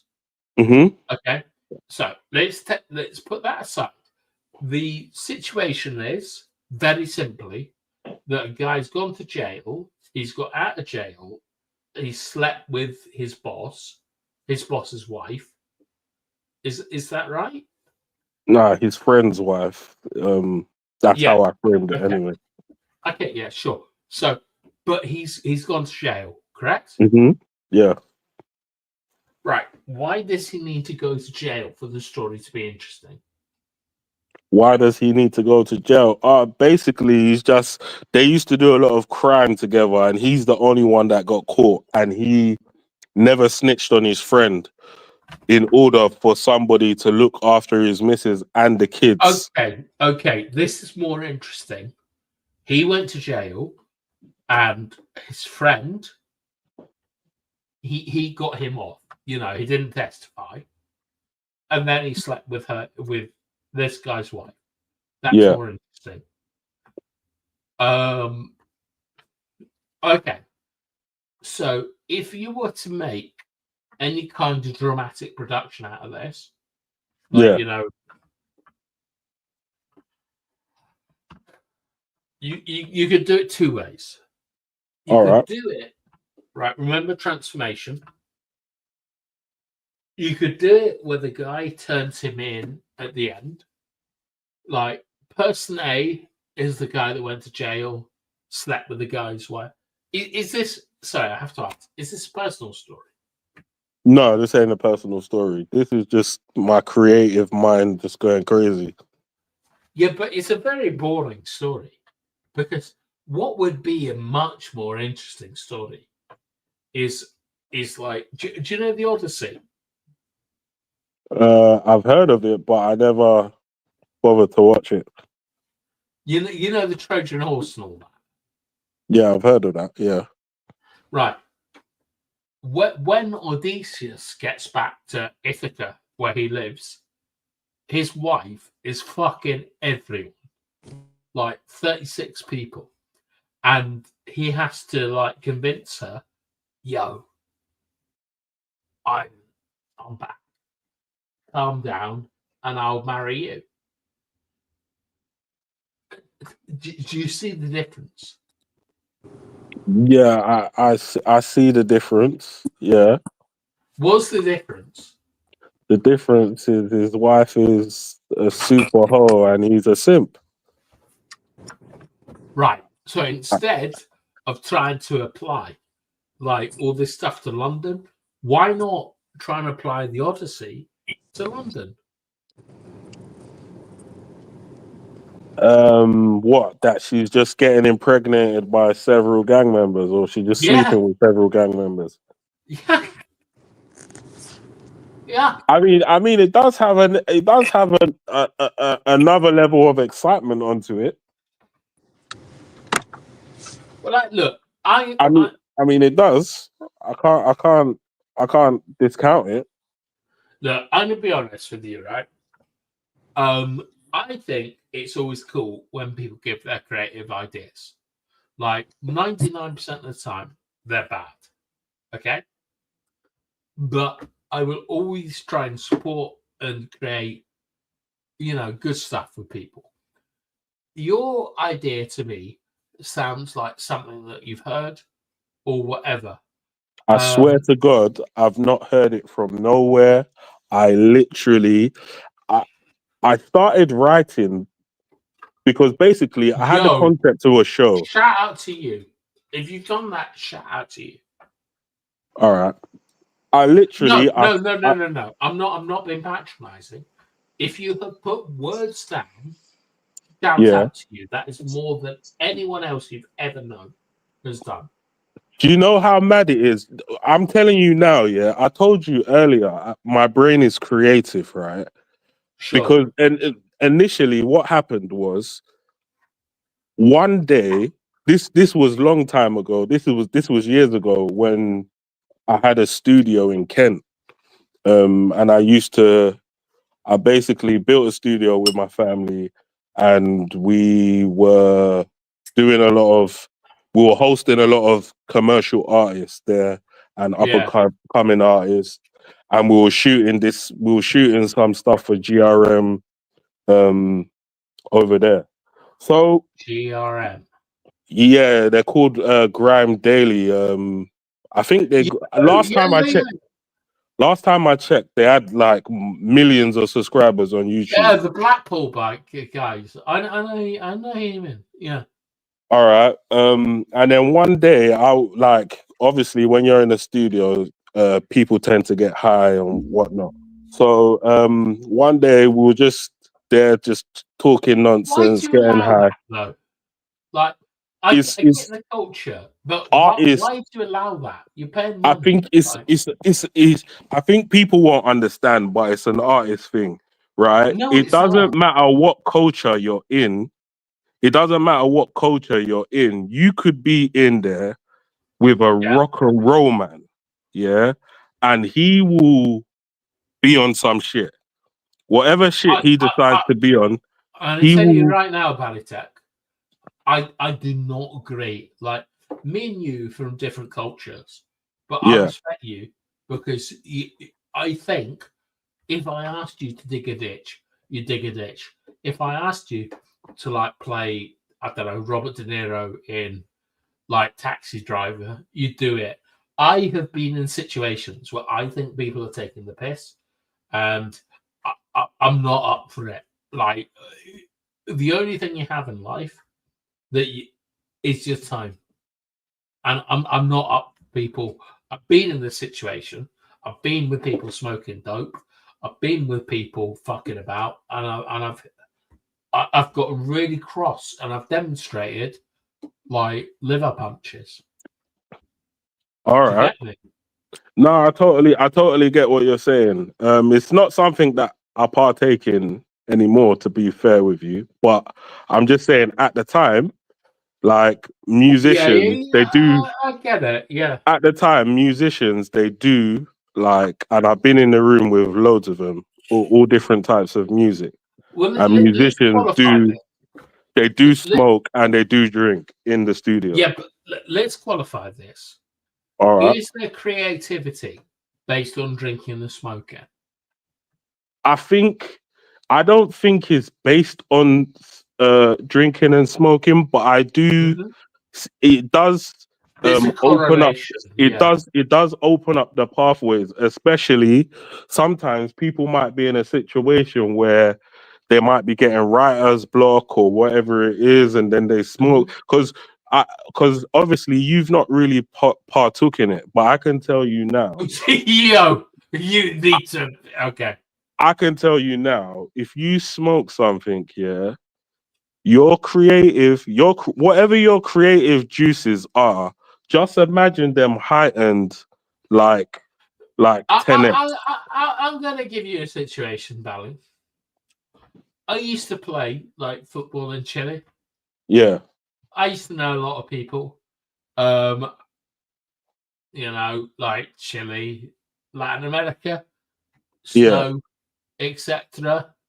Do you think genuinely that a man like me, I'm gonna tell you right now, like I'm gonna delete this stream. I have taken coke that is 90% like pure. You haven't got anywhere near that. Like, I've I've never, spoken to I've people. never taken that ever in my life. Yeah, To be fair, exactly. Like, you're talking about opening up, like, you know, like avenues, like all this kind of stuff. You ain't seen NASCAR lines. I'm gonna be honest with you. I think I've given you respect in terms of the like. I'm not trying to judge your life, but I know what I sound like. I know it's very different, but boy, I have done things that all the people around you haven't done, and I would like the respect from that because I ain't like I ain't like the normal boys, you know. Do you get me? okay, so yeah, well, I mean, Yes, I hear what I you're have saying. dealt hard drugs and have taken hard drugs. Okay, so okay, yeah, okay. Yeah. So continue. Yeah, so in terms of the creative juices, you see what's crazy sometimes about being on certain stuff. Sometimes you can hear certain pockets of the beat that you might not have heard before. Sometimes Is the that beat just sounds with different. music? No. Say that again. Is that just with music? Or is that like something like you said I can hear stuff? So is Yeah, that like because with I writing think or I think it does. Don't get me wrong. You don't need it.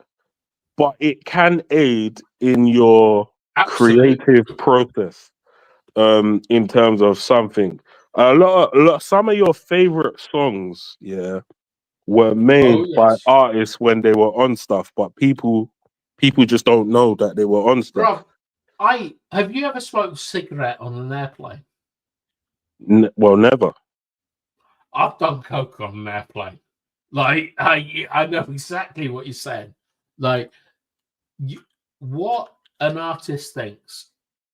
It's kind of like when you read, like, you ever read Shakespeare at school and you think this is shit.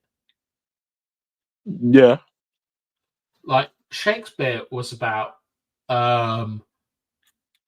he was basically about like a transformative experience between the actors and the audience. And when you think that any stuff that you've seen that's good, like, I don't know, Lost, like what's that one where the guy does Breaking Bad? yeah, Breaking Bad, Breaking yeah. Bad. Like, do you remember the first thing that happened in Breaking Bad? Do you remember the first scene? If you could refresh my memory. He's a chemistry teacher, yeah? And at this Yeah, point, yeah, he's got all this hair. He talks about chiral chemistry. yeah. Chiral chemistry is about like mirror images, like transformation. Have you ever read like what's it called, Saving the Cat?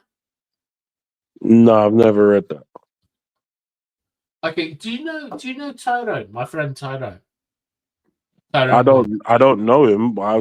He was just came onto the stream now. I never seen him before. How do, if I was trying to help you out, Tech, Yeah, I'm going to be honest with you, right? I know what I sound like. You're never going to believe that I played football at the level I did. However, I think you might I don't believe underestimate anybody. I don't underestimate anybody. all right, I can like I can recommend some books for you that you can get from your local library. That if you're interested in like film, TV, Yeah, it will destroy how you see television. It will destroy how you see TV. But it will be, if you're a creative man, yeah. it's a starting point. And like Okay. honestly, like my man Tyrone, he's very handsome, he's very talented. Like, we're exchanging film scripts at the moment, and we're doing a little bit of kind of testing each other, like getting to know each other. But I can tell you right now that we're going to absolutely clean up the awards scene. Okay. Because I understand story, I and like the he's a confidence. good actor. I mean, it's not even confidence. It's like, if you read the books that I have, you'll get it. And like Tyrone is in, I think, never underestimate. I think he is like near Arsenal, like northwest. Where Okay. you about? Are you near there? No, I'm in Like, South London. but can you act? No, I've never tried to act, to be honest. But if I tried to act, I might be half decent. I reckon you'd be very, very good at acting. Mm.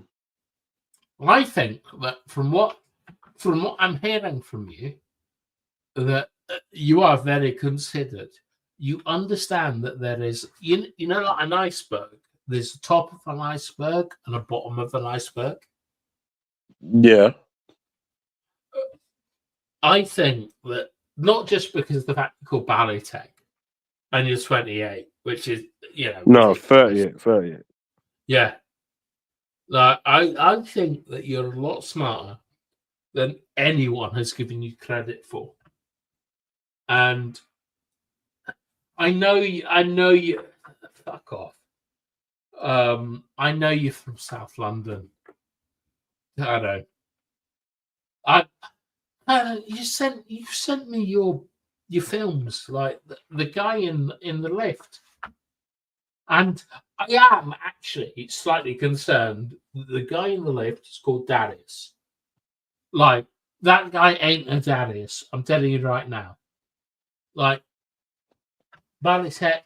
Tell me what you think when you think of a Darius. When I think of a Darius, Yeah. Darius, just a charming human being, you know, a ladies' man. That's what I think of it when I think of a Darius. Ugh. What do you think when you think of a Darius? Well, my name is Darius. Like, Oh yeah, you a ladies' man, Darius? Kinda, but not Kinda, really.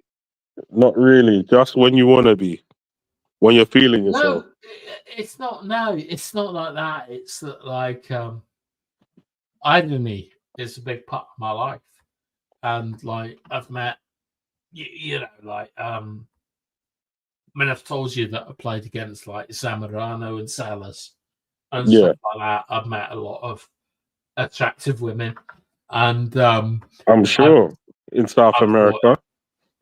well, yeah, but like you know, I've told them that they're very lucky to be speaking to me. Honestly, no joke. Like, That's what ladies' men tell women. You're very lucky to be speaking to me. That's what they do. well, I mean, I'm on like this is recorded. I've said this a couple of times, but my like so I used to play for this football club, and part of my like contract was to coach like kids, you know, All right. and one of the kids, his dad was the head of the radio. Like he's like Radio One in Chile, Mm, and all right. he used to think it was really funny to introduce me as Gary Barlow everywhere, and he was like, "Oh, you know, you're always like, you're always up for stuff, and like you don't have any fear. Like I'm gonna put you in this." And I was like, "Whatever." And he went, "Right, I'm gonna get you to interview this girl, and you've got to say Gary Barlow." And I went, "I'm up for it." The girl that I interviewed was Shakira, and she absolutely knew that I was taking the piss. And I was like showing her magic tricks and stuff. And yeah, and now I do a channel that gets less than 500 views, Is 300 this views. is this before or after she was married? Oh no, this was like 15 years ago. Okay. Like, I ended up like, you want to know something crazy? Do you know who Oliver Gill is? Oliver Gill. Yeah. No. You're a United fan. Do you know who David Gill was? Oh, yeah. I know who you're talking about. Oh, David Gill's son. Yeah. I Yeah, yeah. captained him for Durham University. Okay. Imagine that. Your first captain is Roy Keane. Your second captain is Bathtime. That's interesting. Can you imagine saying that? That is definitely interesting. Look, That Balitech. you've lived I an think, interesting life. or I can tell you a lot. But have you lived an interesting life? I'm the type of person that I think people might think, oh well, he ain't really done blah blah blah, but I think it's because I don't talk too much in certain Yo, regards. tell me what blah blah blah is. I think I keep a lot of my blah blah blah to myself. I think No. Tell me what your blah that's blah blah more. is. But that's what I'm saying. I'm not that sort of person. Like I don't really. Like, unless it's Yeah, but like I'm behind asking. the scene, unless it's like behind. I don't really talk too much, if that makes any sense. That I'm does more the make a type of, lot of sense. But I'm more the what is the type of blah blah person blah? that looks at the like. I'm basic. My blah blah blah means I don't over talk. I just With great respect, I like know how. what blah blah blah means. All right, Like, from your standpoint, right? Obviously, oh yeah, you have obviously talked to me about your life and your life experiences, and yeah. you like to know other people's life experience because that's sort of how you communicate. You communicate through, yeah, experienced That is this. very unfair. That's No, very unfair. it's not Like, unfair. wait, It's not a disrespect. It's just an observation because I'm an it's observer. a poor observation. I've Yeah, said but several times. I but don't I can care. only go off what I've seen so far. It's not a disrespect, or it's not like throwing you under the bus or anything. It's just if I've made a quick observation, it's like you've talked about your experience a lot. Whereas me, I'm more of okay, I will talk about the topic and I can go into detail about the topic, but then I'm not trying to go so far away from the topic, if that makes any sense. Not So obviously, really, if but what I will say to you is that I'm going to delete this stream after I've done because my mate Yabba played in professional leagues as well, and okay, like listen to me. Everyone thinks that I'm a posh boy and I ain't play football, and I could kill anyone you've ever met football, without without any problems. I Um, hear you.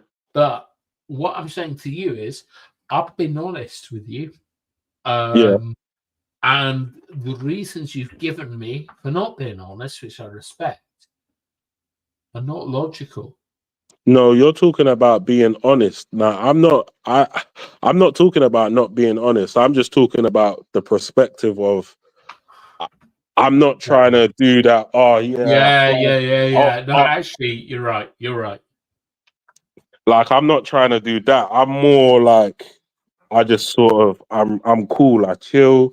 We'll talk about whatever we're talking about, and if But you want to share whatever you're, what you do? Because I like the fact that you've got this creative side to you, and my boy Tyrone is one of those guys who's half on the edge of being dodgy black and half on the edge of being acceptable black. And I'm not trying to be racist there. Do you understand what I mean? He's I get what you mean.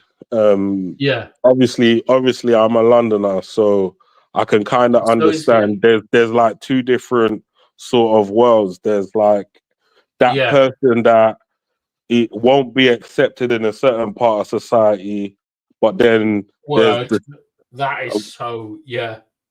so That is it. I get that. I get that. So do you feel that? Do I feel that about what you or him or No, who? not about me. I don't care what you feel about me. This is business opportunity. Like Okay. like when you talk about film or story, let's talk Yeah. about story. The end point of any story is the mastery of two worlds. All right. And it could be like Odysseus, it could be like Troy, whatever. And I mean, for me personally, I think there is a massive market to be exploited for putting the Odyssey in London and having not just the hearse, the Trojan horse. Let's Mm, put that as let's put that as a hearse. Let's pretend all this stuff is window dressing and talk to the real stuff that everyone understands about honor, respect. Do you know what I mean? 'Cause when you're yeah. talking about like the things about, like, you were talking about gangsters earlier. What you Yeah. were really talking about was honor and respect, I think. Yeah, because I think when it comes to people who are a part of gang culture, people usually only look at it one-sided in a sense of everyone's out for themselves. And while that might be true to a certain extent, I wanted to highlight that there's a code and a structure and a sort of a honor amongst thieves, even though people Have you seen The will have Wire? you believe that there's none amongst thieves. No. Have you seen The Wire? Yeah, I have. What does Omar say?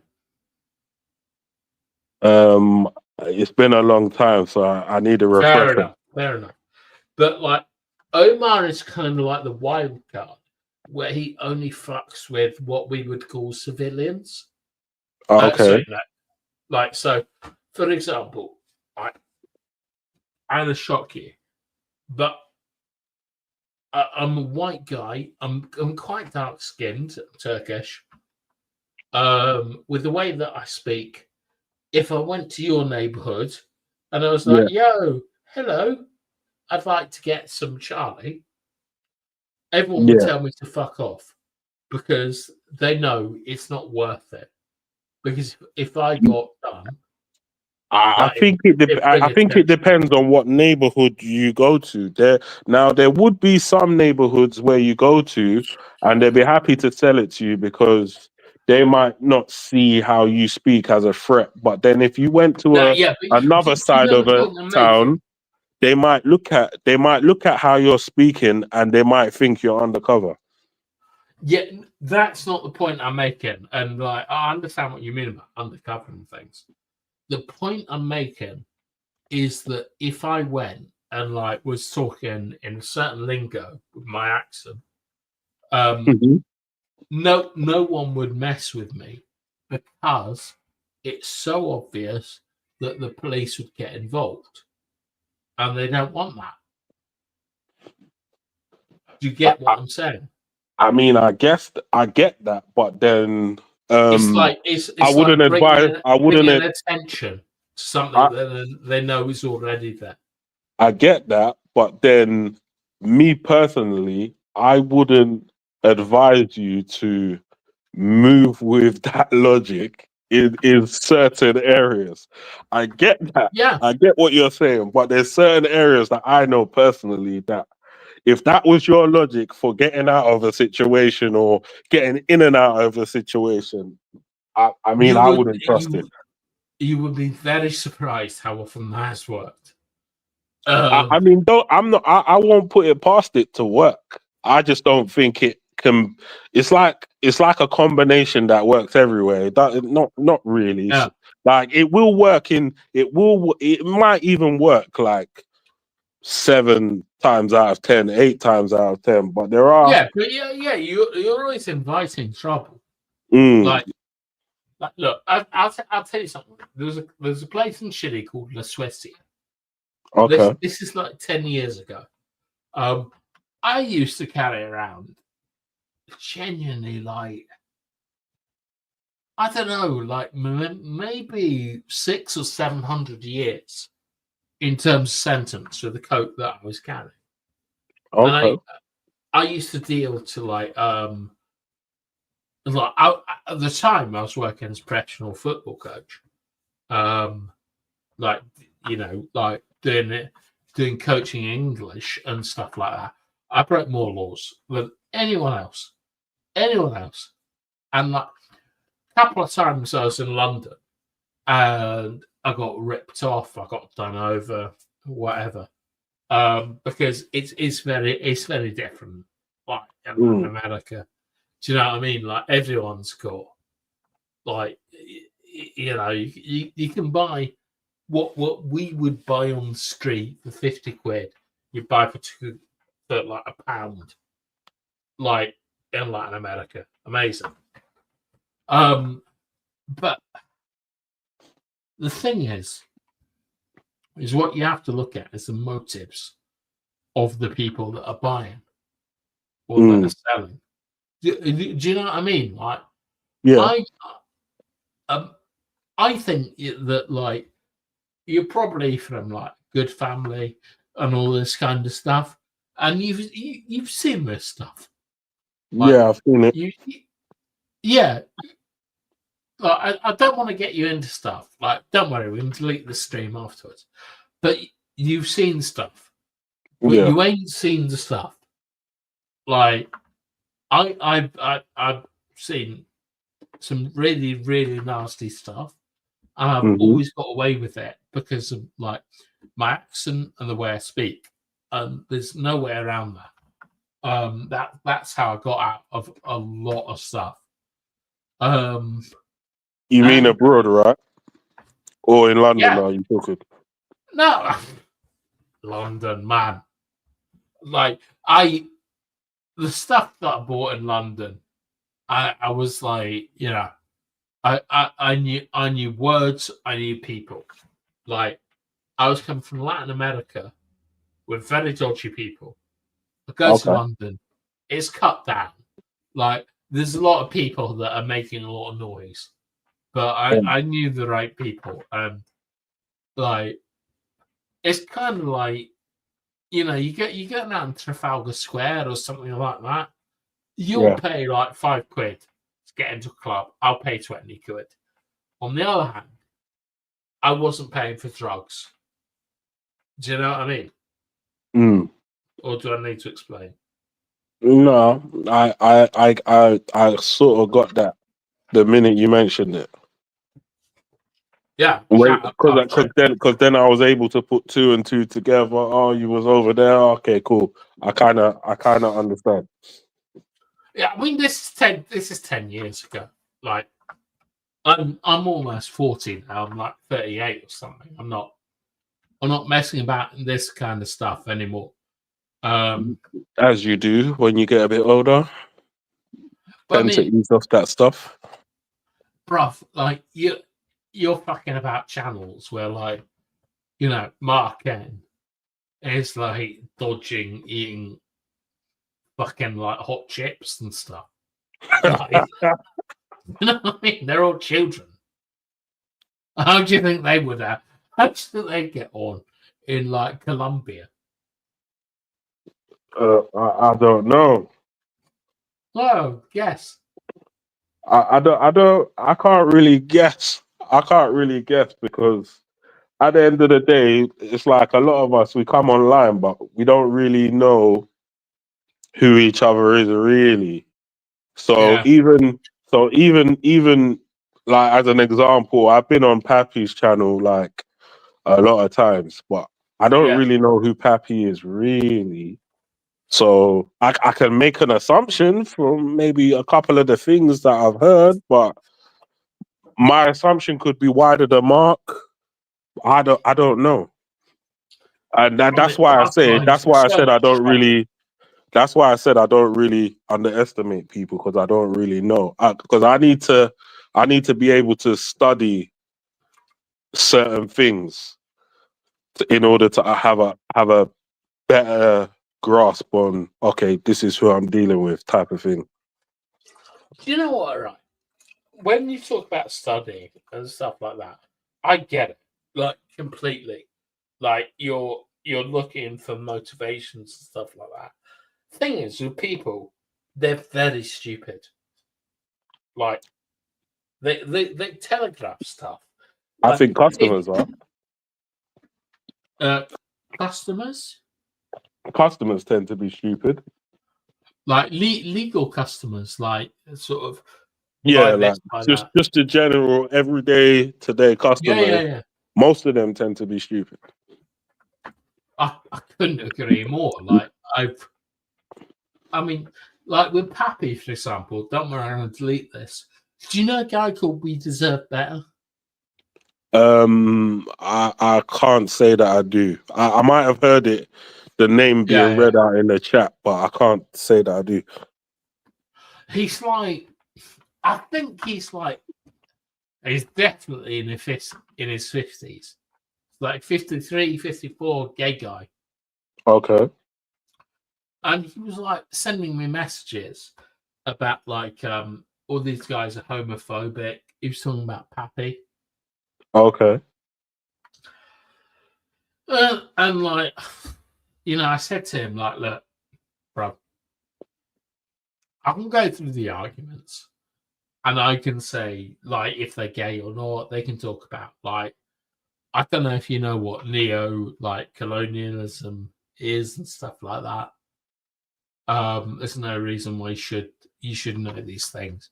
They're like imaginary problems. Okay. And I sat there and I was like, I bullied people like you in school. Like, I got shipped in to bully people in other schools, and I can't believe I'm doing this now. Do you know what I mean? You probably weren't a bully. You were probably bullied. But Who me? yeah, were you not um, bullied?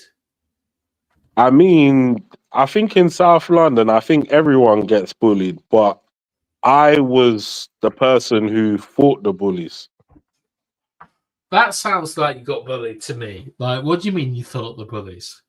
Like I fought bullies. Like I fought bullies. Like bullies that were trying to bully people and everything else. I was the one who was fighting with them when I was in school.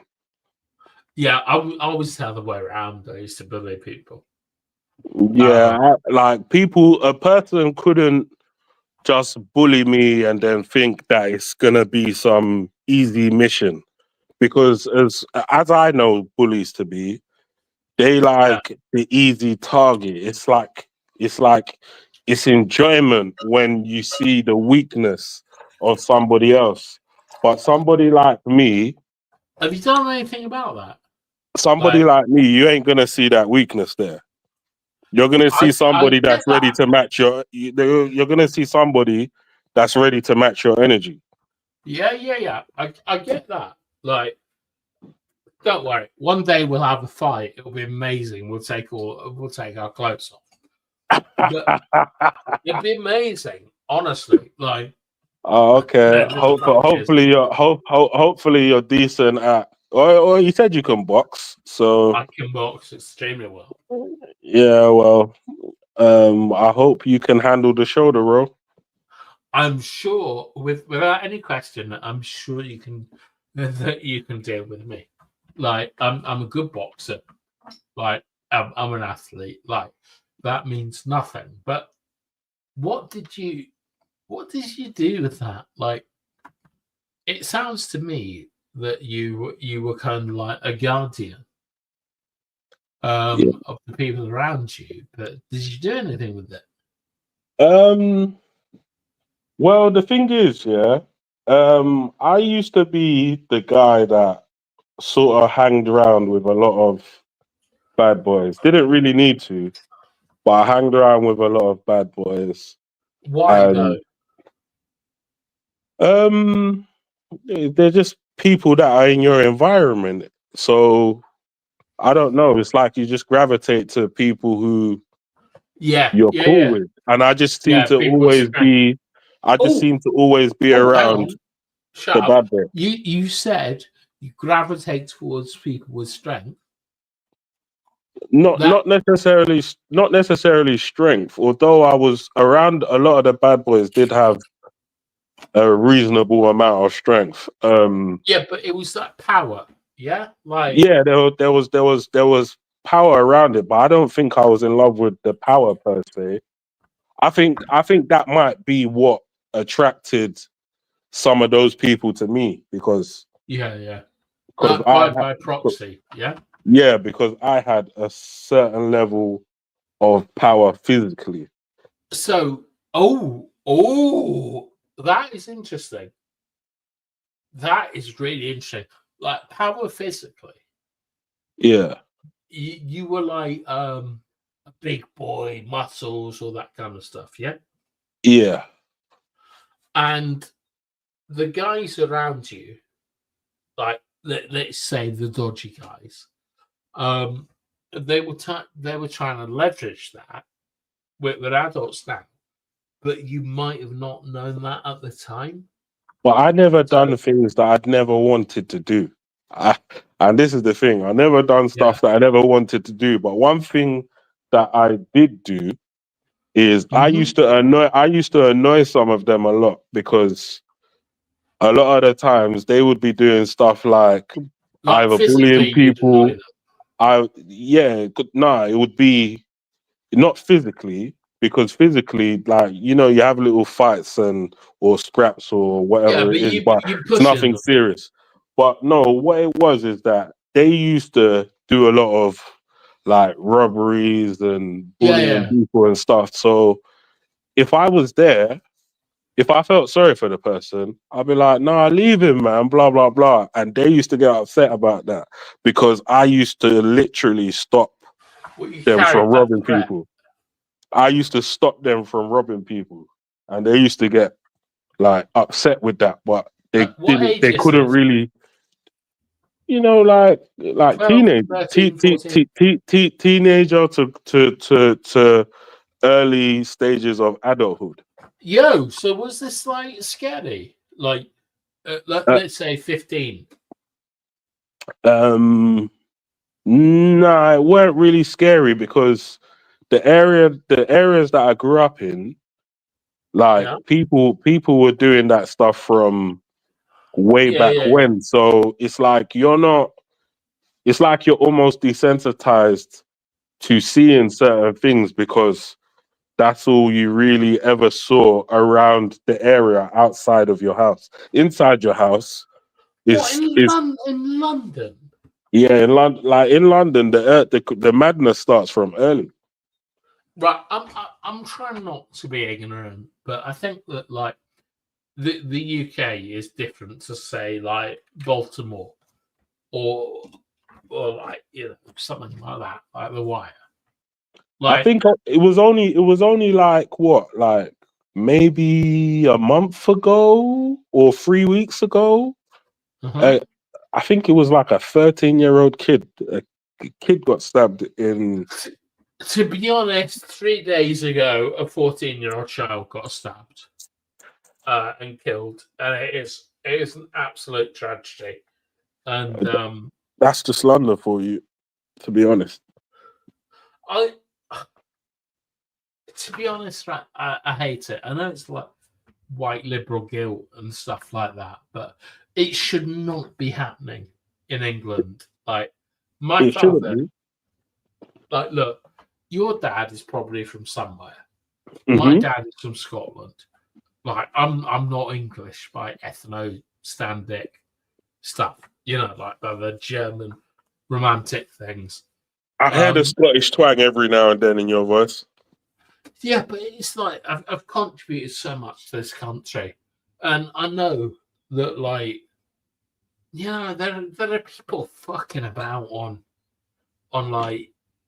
boats coming here, and I tell you right now, if I'm living in like fucking Ecuador, I ain't fucking about on a boat to like Hawaii 5-0 or whatever. It's just so sad, but at the same time, can't be stabbing people. Like, it's a fault of our government, the same way that Manchester United getting bought by the Glazers is a fault of our government.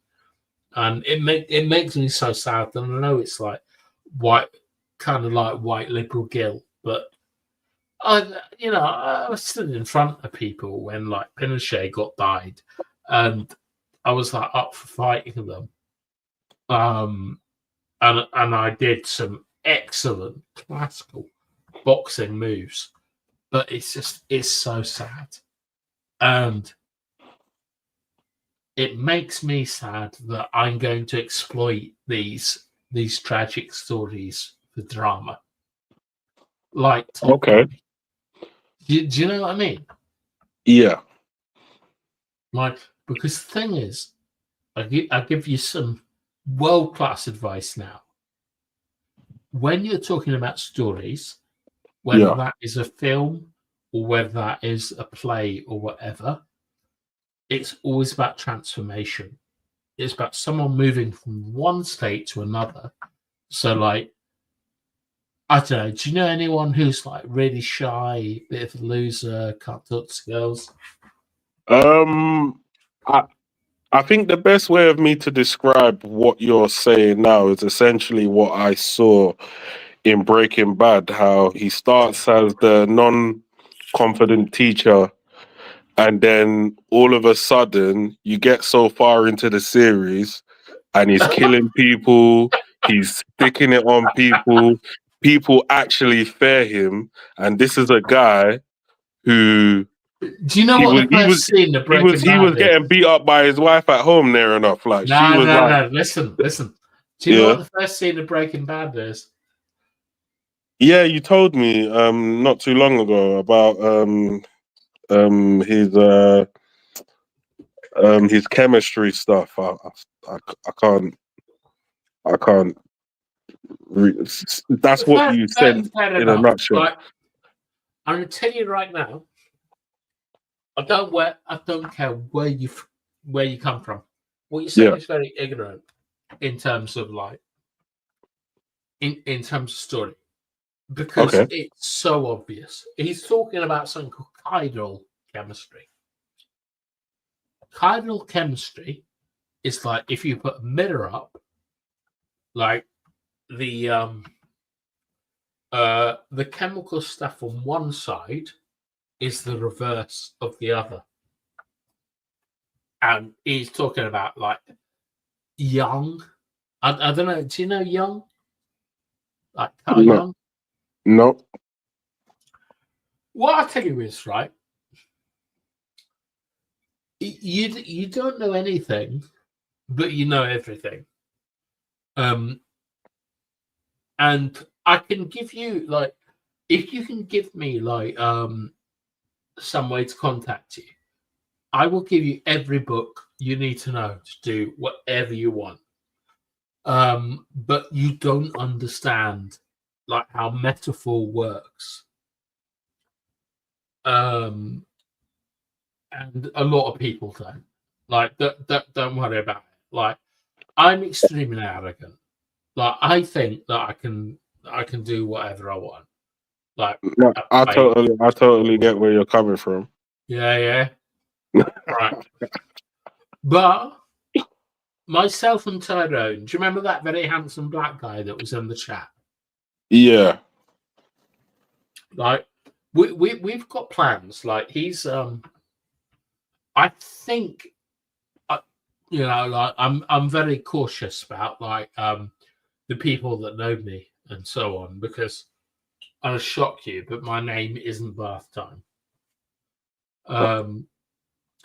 I've written a lot of stuff for Tyrone in terms of like plays and films and stuff like that, and All right.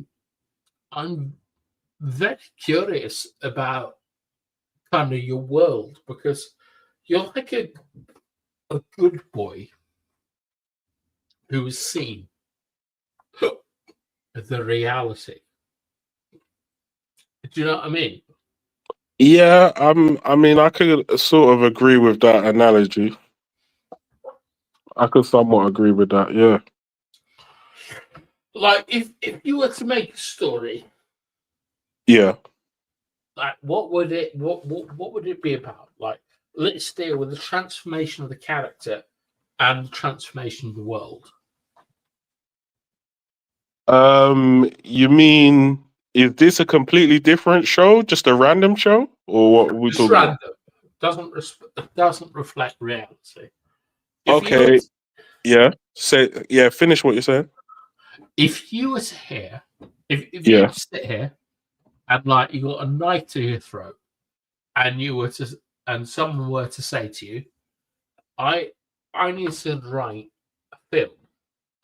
Yeah. Is it interesting, but reflects society? What would I Okay. say? Do you get me? Okay. If I was to write a film that would reflect today's society as I see it, Mhm. it's more a case of So how the film would probably go would be like how the world sort of used to be, and then today's world with like all these girl bosses and guys afraid to say certain